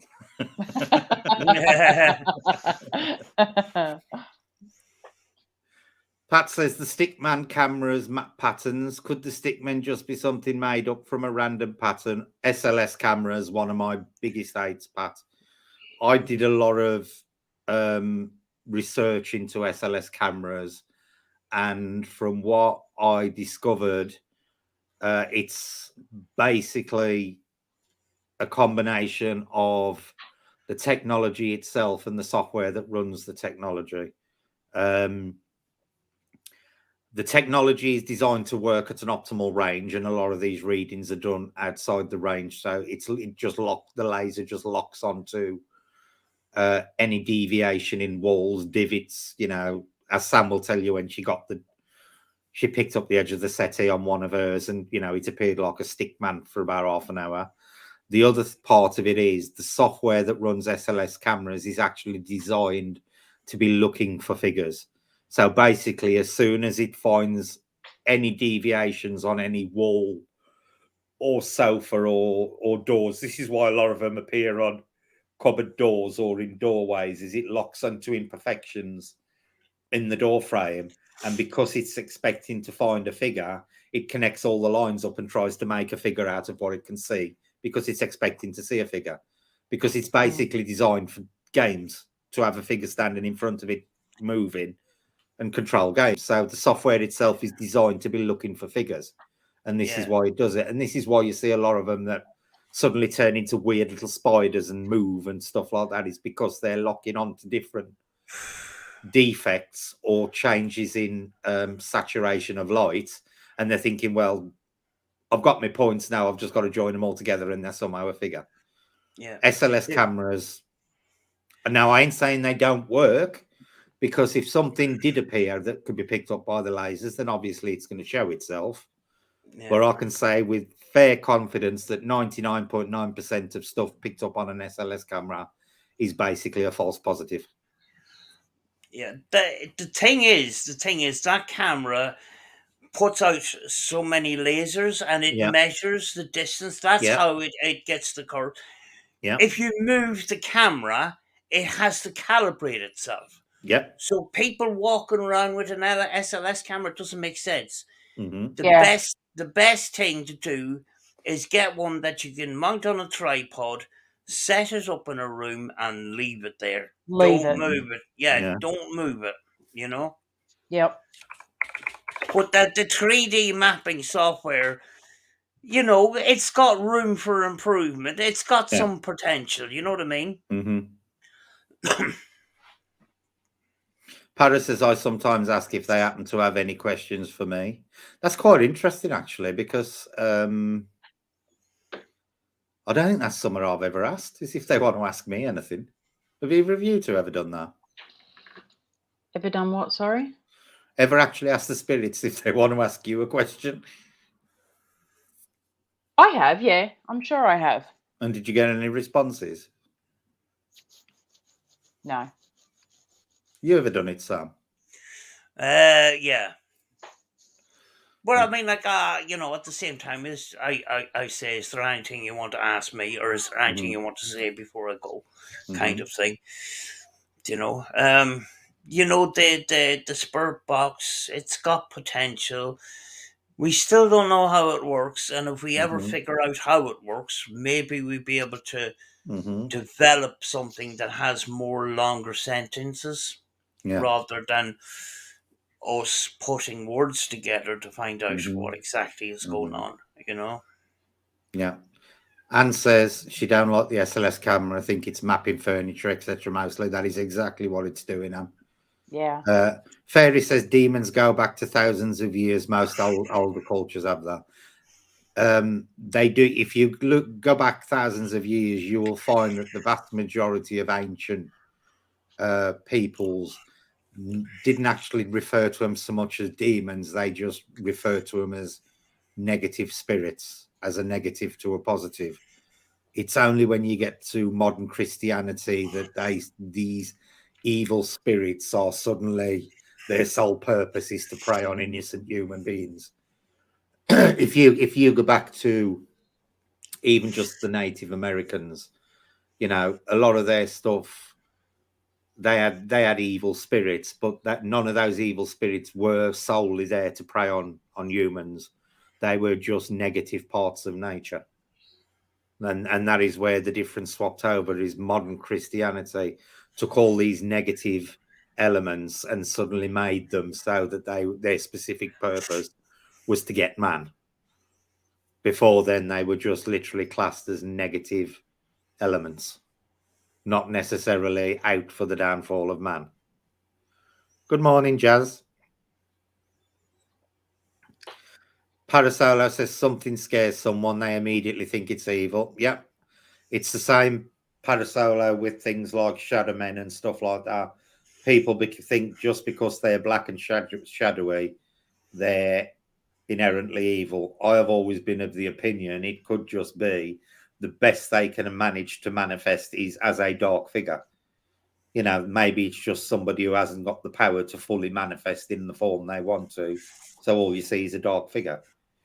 You know, it doesn't necessarily mean they're bad or evil or got any evil intent towards you. Yeah, I think a lot of the time, you know, things are classed as negative or evil because the human mind is afraid of what they don't see and understand properly. It goes back to the primeval thing where darkness, you can't see what's going on, so it's danger. It's just a primal instinct. Fight or flight. Yeah. And says, "Oh, go on, Sam. Sorry." It's a fear that's generated, and some people believe that the fear is generated by the so-called apparition or entity and stuff like that. When in fact, the fear is actually generated by ourselves by not understanding what the paranormal is. You know. Yeah. Anne says, I would be a terrible spirit. I would be awkward as hell if I was being investigated. See, I would be as well, Anne, because unless they were investigating somebody's shower, they probably wouldn't be finding me. I've always said when I come back, I'm going to want people's showers. Don't mind me, I'm just a shower curtain. We did investigate a shower block, and it doesn't sound very interesting, but it was. We had another team come down, and they actually had to leave.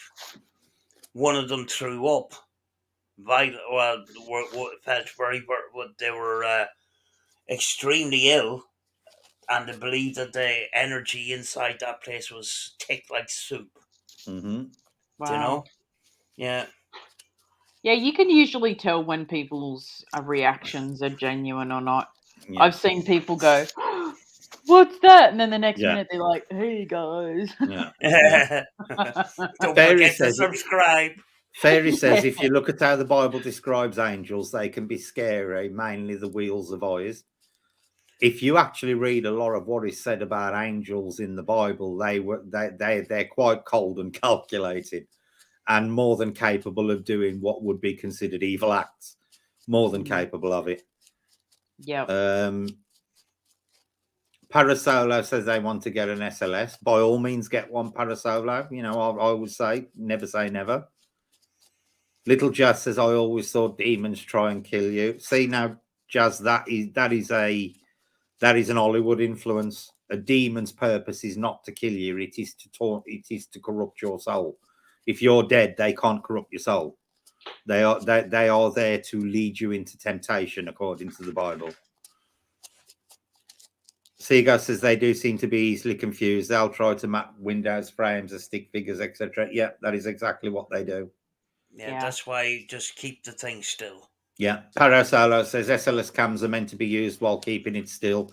You aren't supposed to walk around or move them. Yeah, because it basically they work by reflecting the laser beams back into a sensor, and if you're moving around, the software just cannot calibrate itself, and they literally just lock onto everything. Yeah. We had an investigation, the last investigation we'd done of Sharon Rectory, and there was 2 SLS cameras, and you'll just see all these dots on the wall moving around the place. Yeah. It's a bit like you'll pick it up on night vision. It's a bit like the laser grids. Mm-hmm. Yeah. Except more laser, more. Yeah, there's more dots. of them, and they're finer. Yeah. Anne says, I ask if they want to ask me a question and get a reply. Usually, no. Parasola says, so far, I've no responses after asking them if they have any questions for me yet. Well, there's always that chance that you will get a question asked. Yeah. Jazz says, are they allowed to ask us questions? Who knows, Jazz? You know, it's all to do with the unproven side of things, is it? Yeah. That's true. Yeah. It would be interesting to know what they would ask. Yeah, it would. But there again, you know, if you're to believe a lot of the rhetoric about what happens when you're dead, you know, you can just pop to whatever you wanted to find out about and find out for yourself. Yeah, you don't have to ask about relatives. You can just go and see for yourself. Just go and visit and see for yourself. Yeah. Little Jazz says it's danger of the unknown. Parasola says I play games with people who tried contacting me, lol.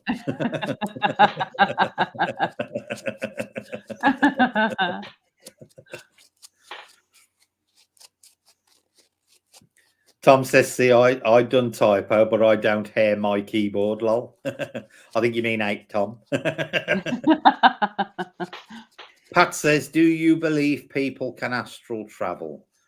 Personally, I do, and I think it's actually quite prevalent in the Buddhist religion. You know, there are a lot of, especially the Tibetan monks before they were driven out, there are a lot of those who are supposedly reached a point of enlightenment that they can do it as well. It's not something I've ever actually achieved myself. I have had a couple of experiences where I've been lying on the bed and I've actually felt like I'm bobbing up and down, you know, but I don't, you know. You've got a mind like a sewer, Samantha. I'm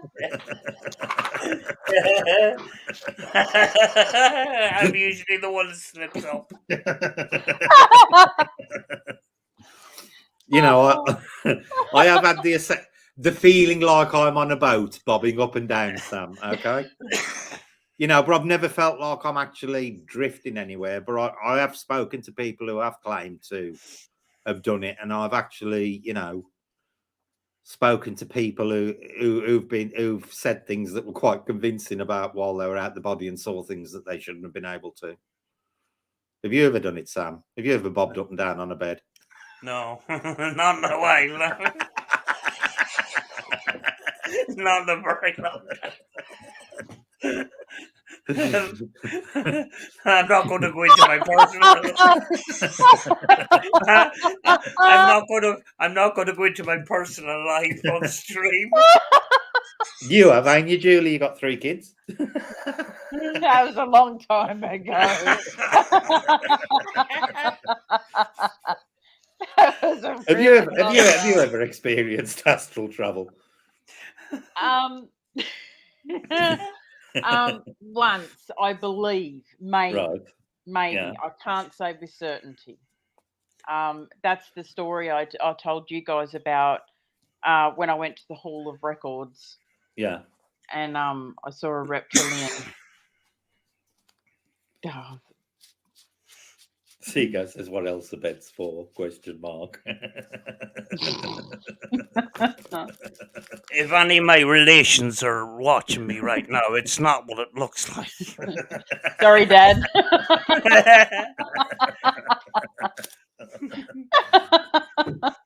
See, I suppose when I had that near-death experience, I suppose I did astral travel in some way because I was somewhere else.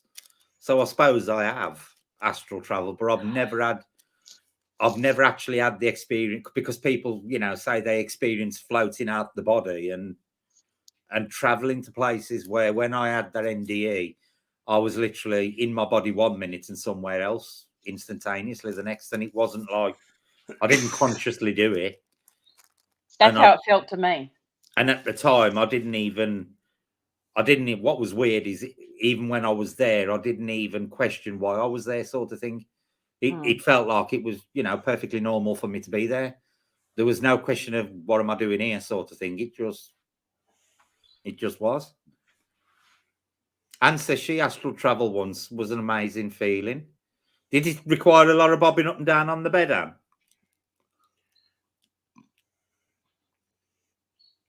Do you get a return ticket?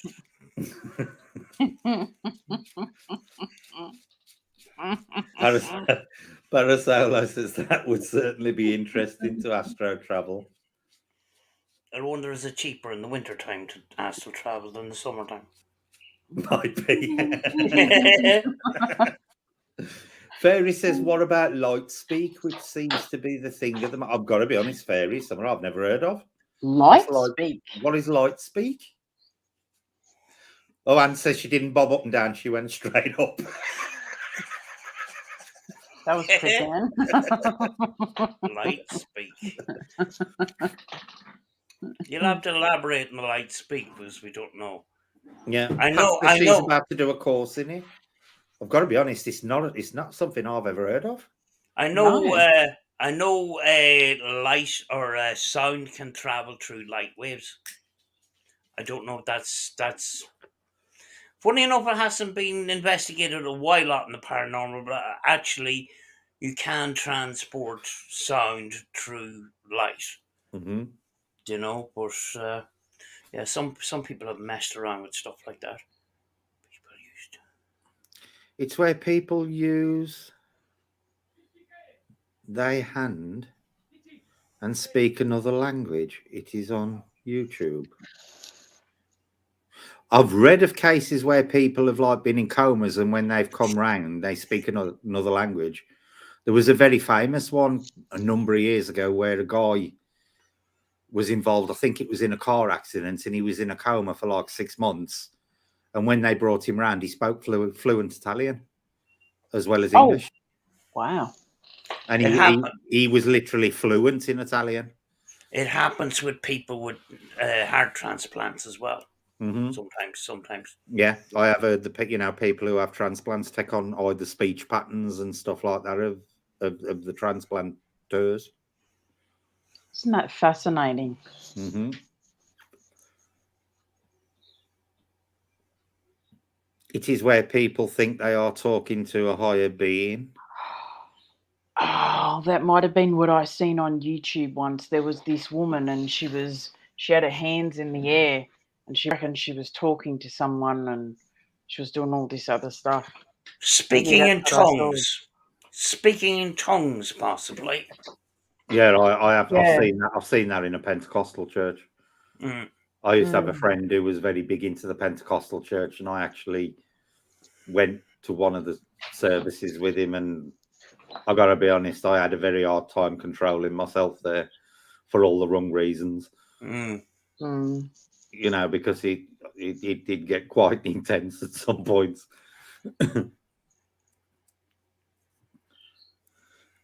Seago says, I'm fascinated by near-death astral experiences. I've had many near-death experiences, but never seen anything or travelled anywhere. You ain't missing nothing, Seago. You'll get to meet some really annoying ginger-haired woman who you'll never want to speak to again. And never heard of it. No, I hadn't heard of it, Anne. It is where people think they are talking to a higher being. But surely that's what you do when you go to a church, innit?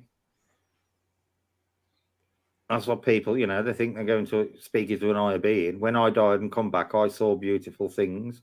What did you see, Pat?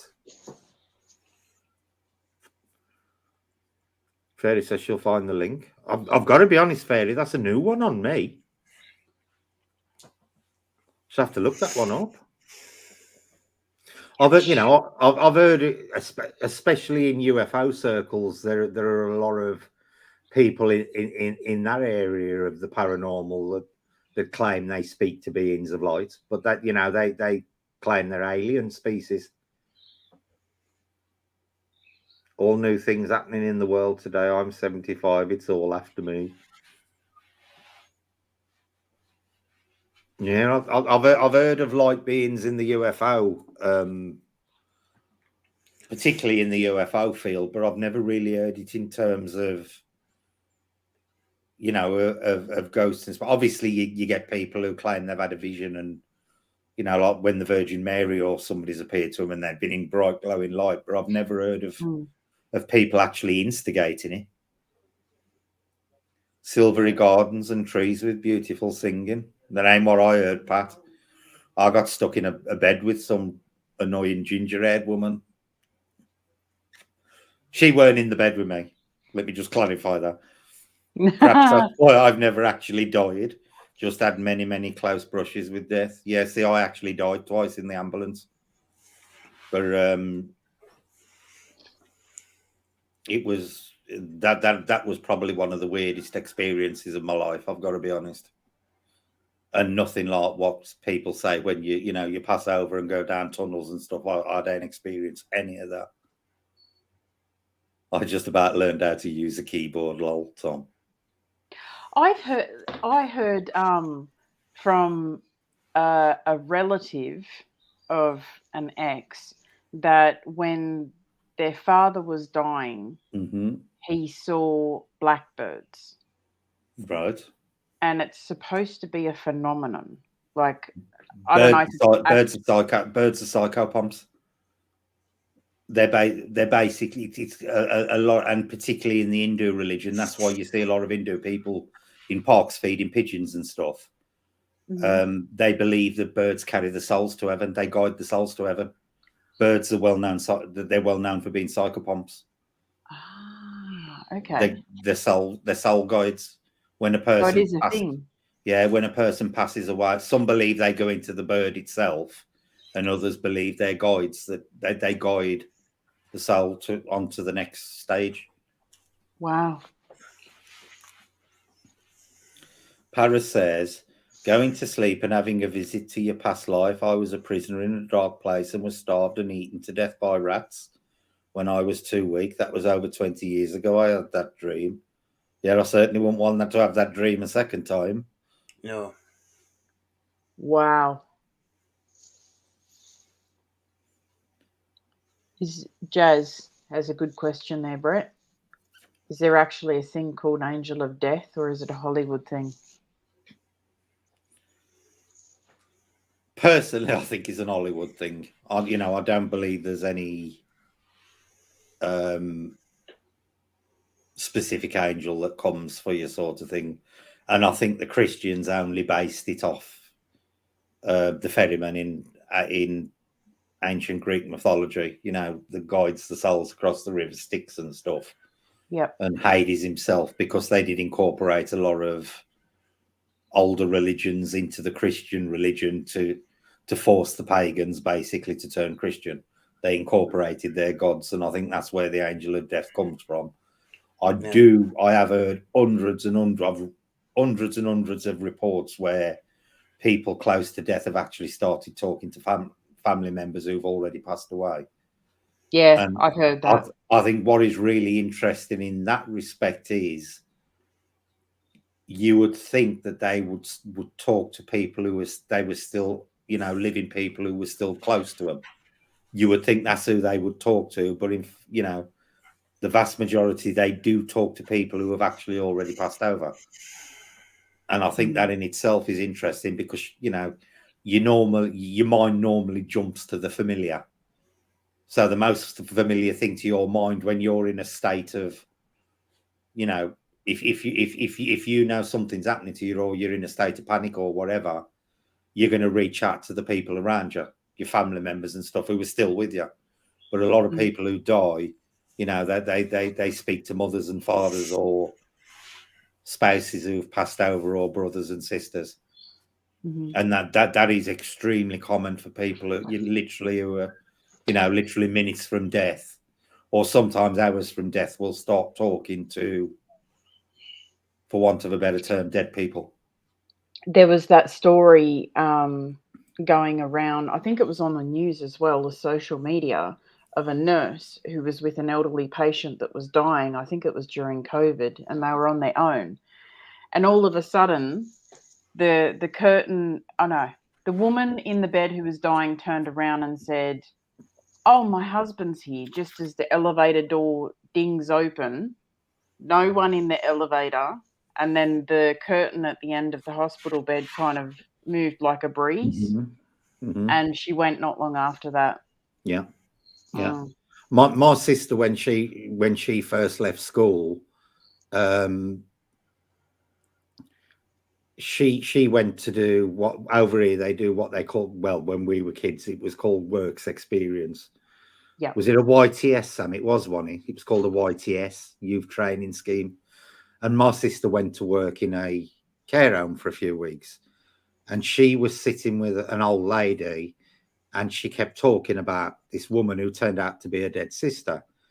And my sister was actually in a room with her at the time, and she said, "Oh, she's coming now to visit me."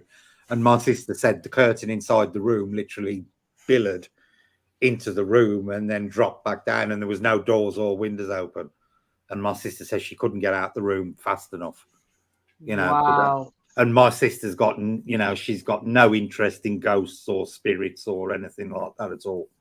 That was my oldest sister, and that scared the crap out of her. She actually said, "Oh, she's coming now to visit me." And my sister said, "It don't just move." She says the entire curtain, because they'd got like doors to go outside. Yeah. And there was, they'd got like a net curtain in front, and she said the entire curtain billowed into the room. She says it don't just move, it came in. And my sister couldn't get out the room fast enough, literally. Wow.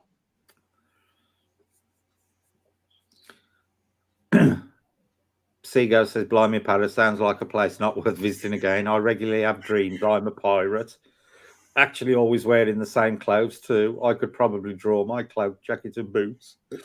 It's always green with gold embroidery and gold buttons and gold trim." Do you know, I haven't had I used to have two recurring dreams. One, I was in a swimming pool and a shark chases me, and I get out. I run up the ladder, and just as I get to the top of the ladder, it lunges for me and misses. This big, great white shark. But I nearly drowned when I was 14. Somebody had to pull me out of a pond. I've had a few near-death experiences thinking about it. Jeez, and I think that's just my mind processing how close I actually came to drowning. The other one I used to have was a really weird one. And I used to be with a group of friends, and we were in these little car things, and we'd start off by flying through the air in these little cars. And then we landed at this really creepy looking house, went inside, and there was these huge balls of maggots all writhing, but they were bobbing, floating round the corridors in this house. Had got no end of corridors and rooms. but they were day glow colours. So there was like a ball of like day glow, all day glow green, and then there was another ball of like day glow yellow and a ball of day glow red. And they used to chase us round this house, and we used to run round the corridors, reach this room, and all it was a big room with a 4-poster bed in the middle and a ring of candles around the 4-poster bed. And we all used to jump on the 4-poster bed, and these balls of maggots couldn't cross the line of candles. And I always used to wake up then when we all got on the bed. And I had that dream for about 3 years, and I have, on and off. And to this day, I have never worked out what it meant. Wow. The shark one, I think, was just how close I came to drowning. And it was just, my mind, the shark was how close I came to death sort of thing, to drowning. But the one with the big balls, I have never, ever been able to.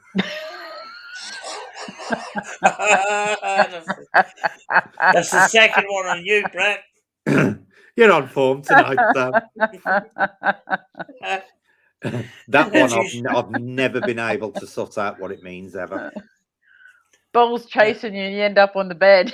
Yeah, with a group of friends. We were teenage kids at the time, Sam. It was almost ritualistic, Anne, but the candles were like a ring of protection, and we used to jump on and it was a proper big old-fashioned wooden 4-poster bed with all the drapes and stuff tied. You know how they used to tie them onto the poles, and they had the one running around the top. And we all used to jump on the bed, just sit there, and these things would come in from all directions, and they'd just stop at the edge of the candles and wouldn't come in any further. And then I'd just wake up. How many? And they used to float down the corridors. How many of you were there? Like you and how many friends? Probably about 5 or 6. Oh, okay. Because there was three balls. No, there was loads of them. There was loads of them. They were just all, but they were all proper. And this is how I know I dream in colour, and because of these balls. And they were all day glow colours. They were very bright colours, but each ball was one colour sort of thing. But they were like writhing, really thick snake-like maggots that all just writhed in a ball. Yeah, it's honestly, and I used to have that dream quite regularly for about 3 years, and never ever worked out what it meant ever. It's not cold in that house, I'm guessing, bobbing up and down on the bed. Yeah. No, they weren't bobbing up and down on the bed. They were just bobbing up and down as they were floating after us. They used to float. They used to, like something would on in the air sort of thing. Like floating. But they were like a good 1.5 foot. They were big, huge, and they were like about that thick, the maggots. But they were long like snakes, and they used to just rise in a ball. And each ball was a different colour, but they were really bright colours. Really bright colours. Proper day, like day glow highlighters. Yeah. Those kind of colours. Yeah. Maybe you needed to see a doctor about maggot balls, lol. It was nuts, Para, and it was a recurring dream that I had for a long time. And I've never, ever sussed out what it meant, if it meant anything at all. But that those are the only 2 recurring dreams I've ever had. And funnily enough, they were both when I was like in my mid to late teens. And then I ain't dreamt either of them for years, absolutely years. That's weird. Have you ever had a recurring dream? I've had one, and it started when I was about 7, believe it or not.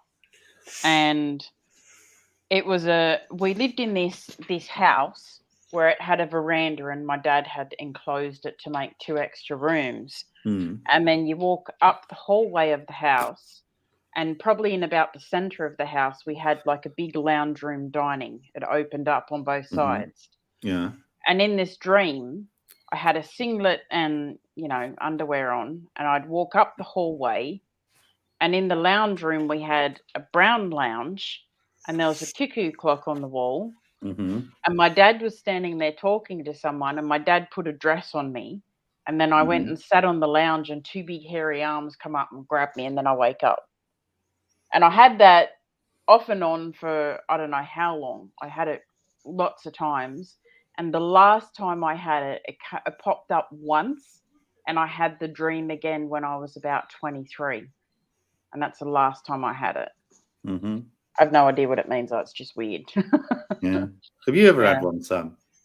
Yeah, it's kind of weird. It would sort of be based in the sort of early 1900s kind of thing, and it's to do with one of them big mansions with the horses and the hunts and stuff like that, and even the ladies would go hunting and that, and they'd have the white dress and stuff like that. Yeah. And Yep. coming in from a hunt, and the dog scares the horse, and I get thrown off the back, and then I get kicked in the head by the horse, and it's over then. Basically. Do you think that might be a past life? I thought that. Yeah, well, I've had problems with headaches and pains at the side of my head all through my life, and I have been gone to. I was brought to hospitals and had scans and everything, and they couldn't find anything wrong. Mm-hmm. I used to have terrible chronic pains and stuff, So I don't know. I don't know if that's even relevant to the thing.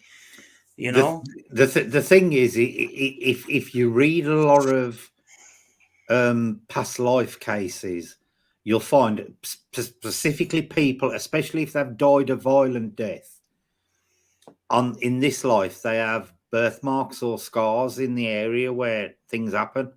Yeah. Like there was a famous one of a kid who kept insisting, and he was only about 5 at the time, that he used to be a man, and somebody stabbed him with a knife.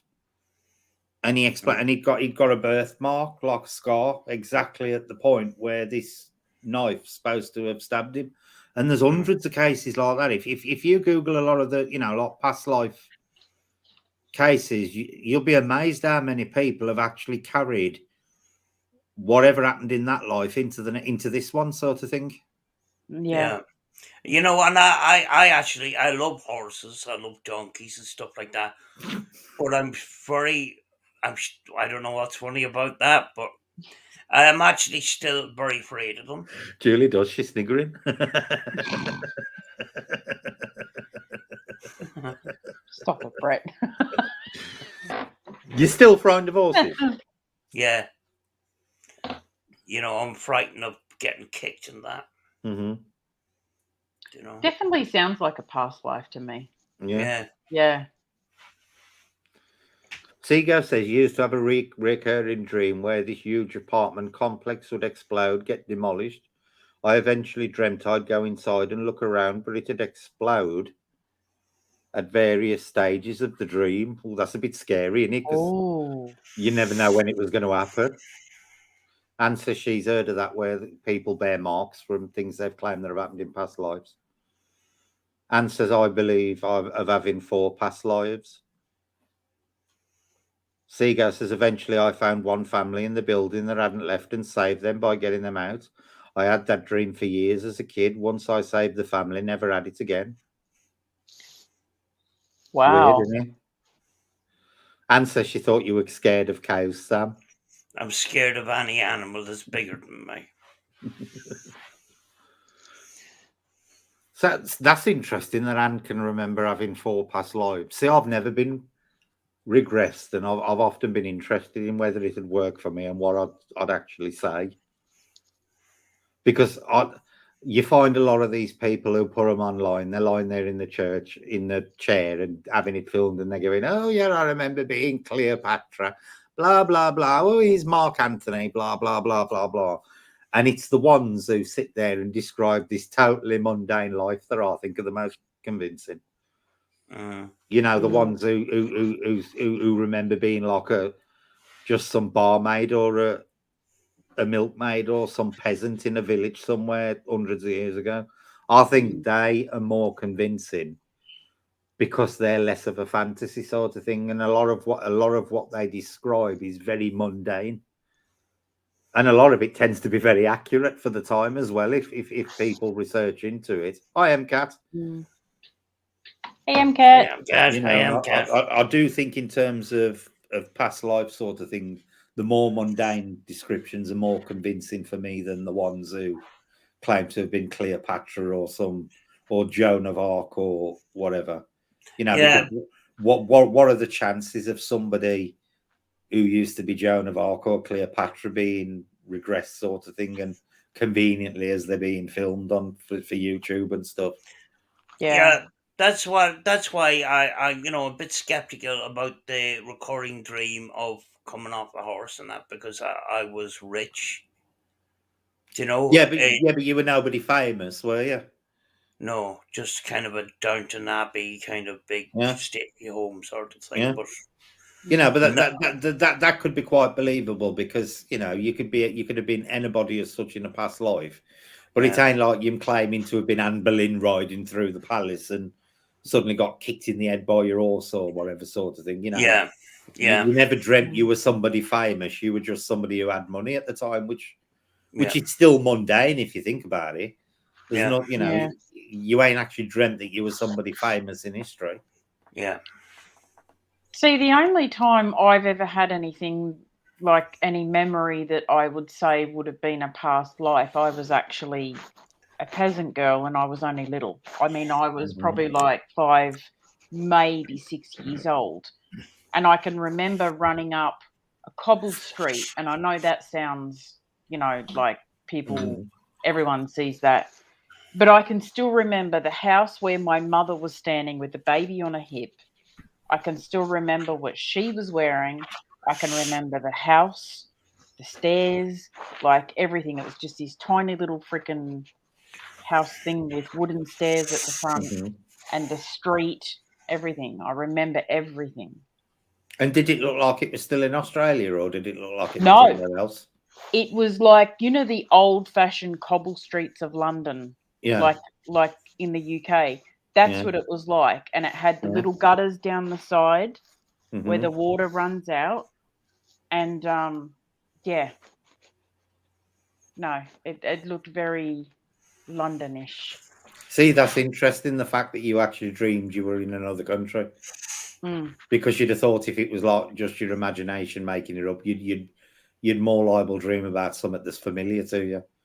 Like the Australian environment. You wouldn't really. You may have seen, old London depicted on films and stuff, but you think your mind would be more liable to pull on the more familiar sort of thing of Australia itself. Yeah. Anne says to remember details is a good indication of a past life. Okay, Jack, you have a good day. Have fun at your daughter's. Bye, Evelyn. Bye. See, I can't ever remember actually dreaming about being anybody else. But it would be fascinating just to see if they could actually hypnotize me more than anything else. Yeah. Because I know people who have been, I've spoke to a couple of people who've been hypnotized, and they all describe the feeling different. Because my one friend said that they didn't even realize they were hypnotized. They just felt like they were just, lying there talking, but they'd got no control over what the mouth was saying, sort of thing. And then the other one said that they actually weren't even aware of where they were when it was done. So it'd be interesting. Yeah, it would be. Seagull says, anyone ever had dreams of real places you haven't been to before? Then been to them and recognise them? As yes, I've had that. I have actually had that, where I've dreamt of a place and then years later gone there and thought, this seems familiar, and then I've remembered about dreaming about it. I have actually had that happen. And the other thing I used to, which again I've spoke about a lot on here, which I used to have a lot and did happen recently, was I'd think about somebody and then within 24 hours hear from them, sort of thing, even people I hadn't heard from for years. Well, that woman on Facebook who contacted me, and I haven't spoke to that woman in 40 years. Never seen sight and sound of her. And then out of the blue, she contacts me 40 years after I'd last seen or spoke to her. And I'd literally only thought of her the day before. It's happened to you a lot lately.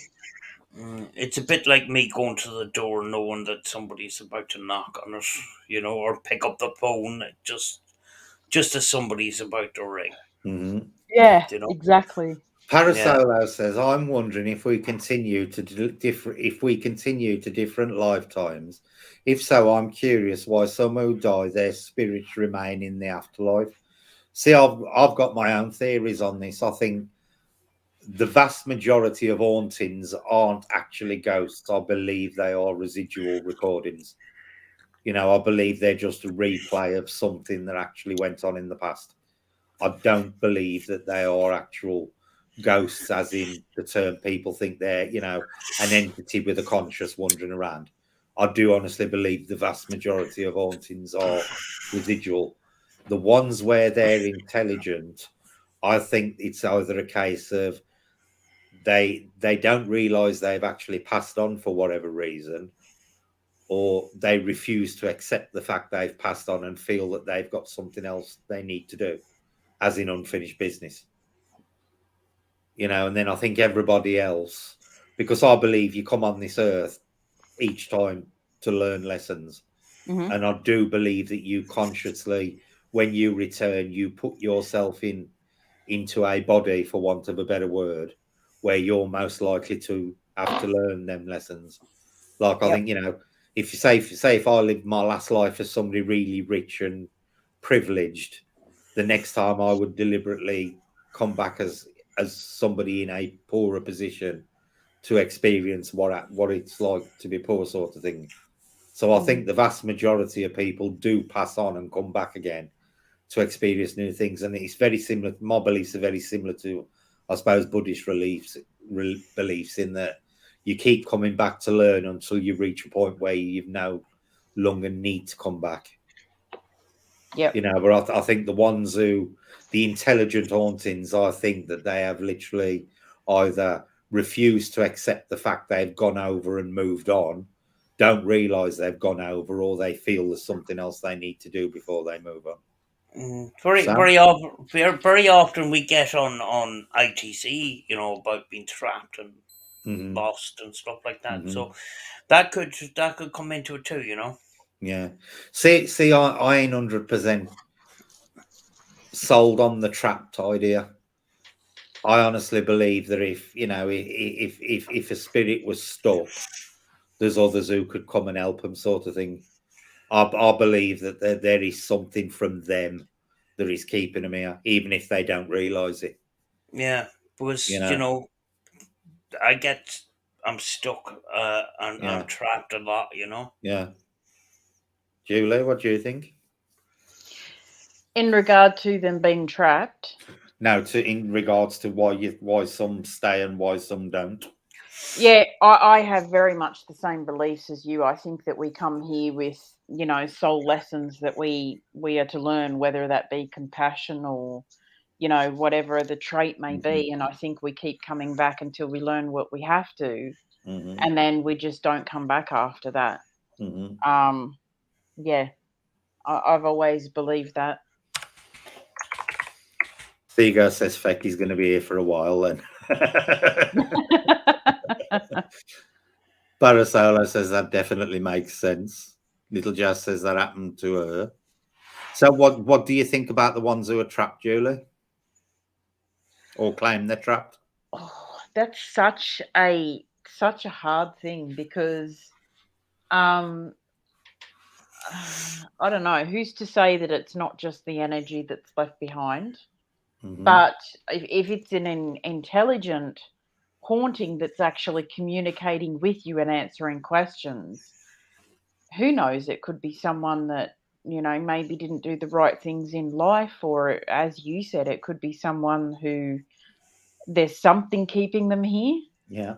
And I do believe a lot of the time it's possibly fear, because they've believed, they may have certain religious beliefs, or they've done something in life that they think they're going to be punished for, and they just don't want to go and find out, sort of thing. Yeah. They're worried they're going to end up somewhere where they're not going to like. And I do, I don't think they're trapped in the sense that they can't pass on. I think there's something there from their side that prevents them from moving on, even if they don't admit it to themselves. They're keeping themselves there. Yeah. Yeah. Yeah. Yeah. MCAT says, I've had good responses to reminding spirits to let go of places, objects, or living people on the necro. Little Jazz says they didn't fulfill life on Earth. Anne says unfinished business or fear usually. Thanks, Tom. You have a good night as well. Tom says good show. Great Thank you, topics. Tom. Good night all. Take care. Thank you, Tom. So you guys just thinks I'm going to go to bed. Been fun hanging out as always. Take care, everyone. You have a good night. So you go. To be honest with you, what time is it? 2 hours, 20 minutes. Yeah, we'll call it a night now anyway. I don't realise we've been on for 2.5 hours nearly. Had a good session. Yeah. Yeah, I agree with that.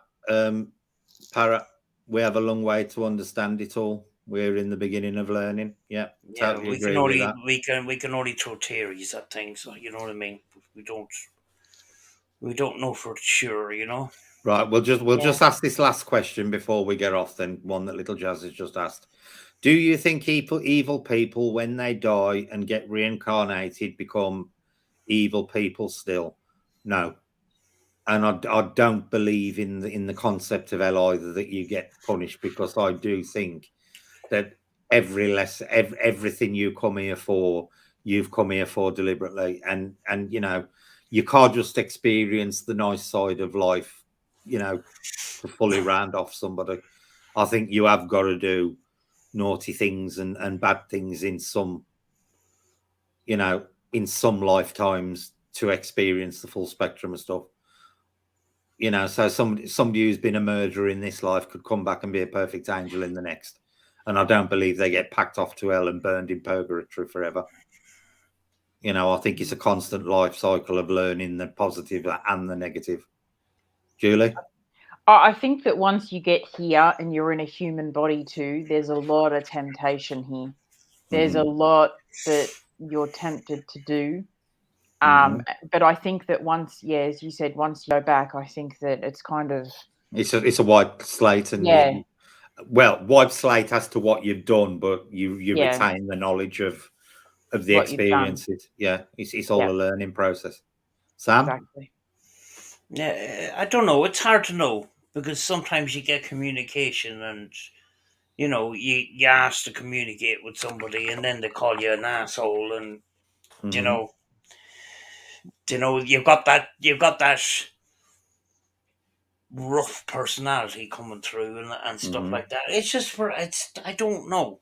It's very, very difficult to know. So do you believe if once you've done something evil, you're destined to be evil forevermore? I'd like to think not. Mm-hmm. You know, I'd like to think not. I just, you know, there's so much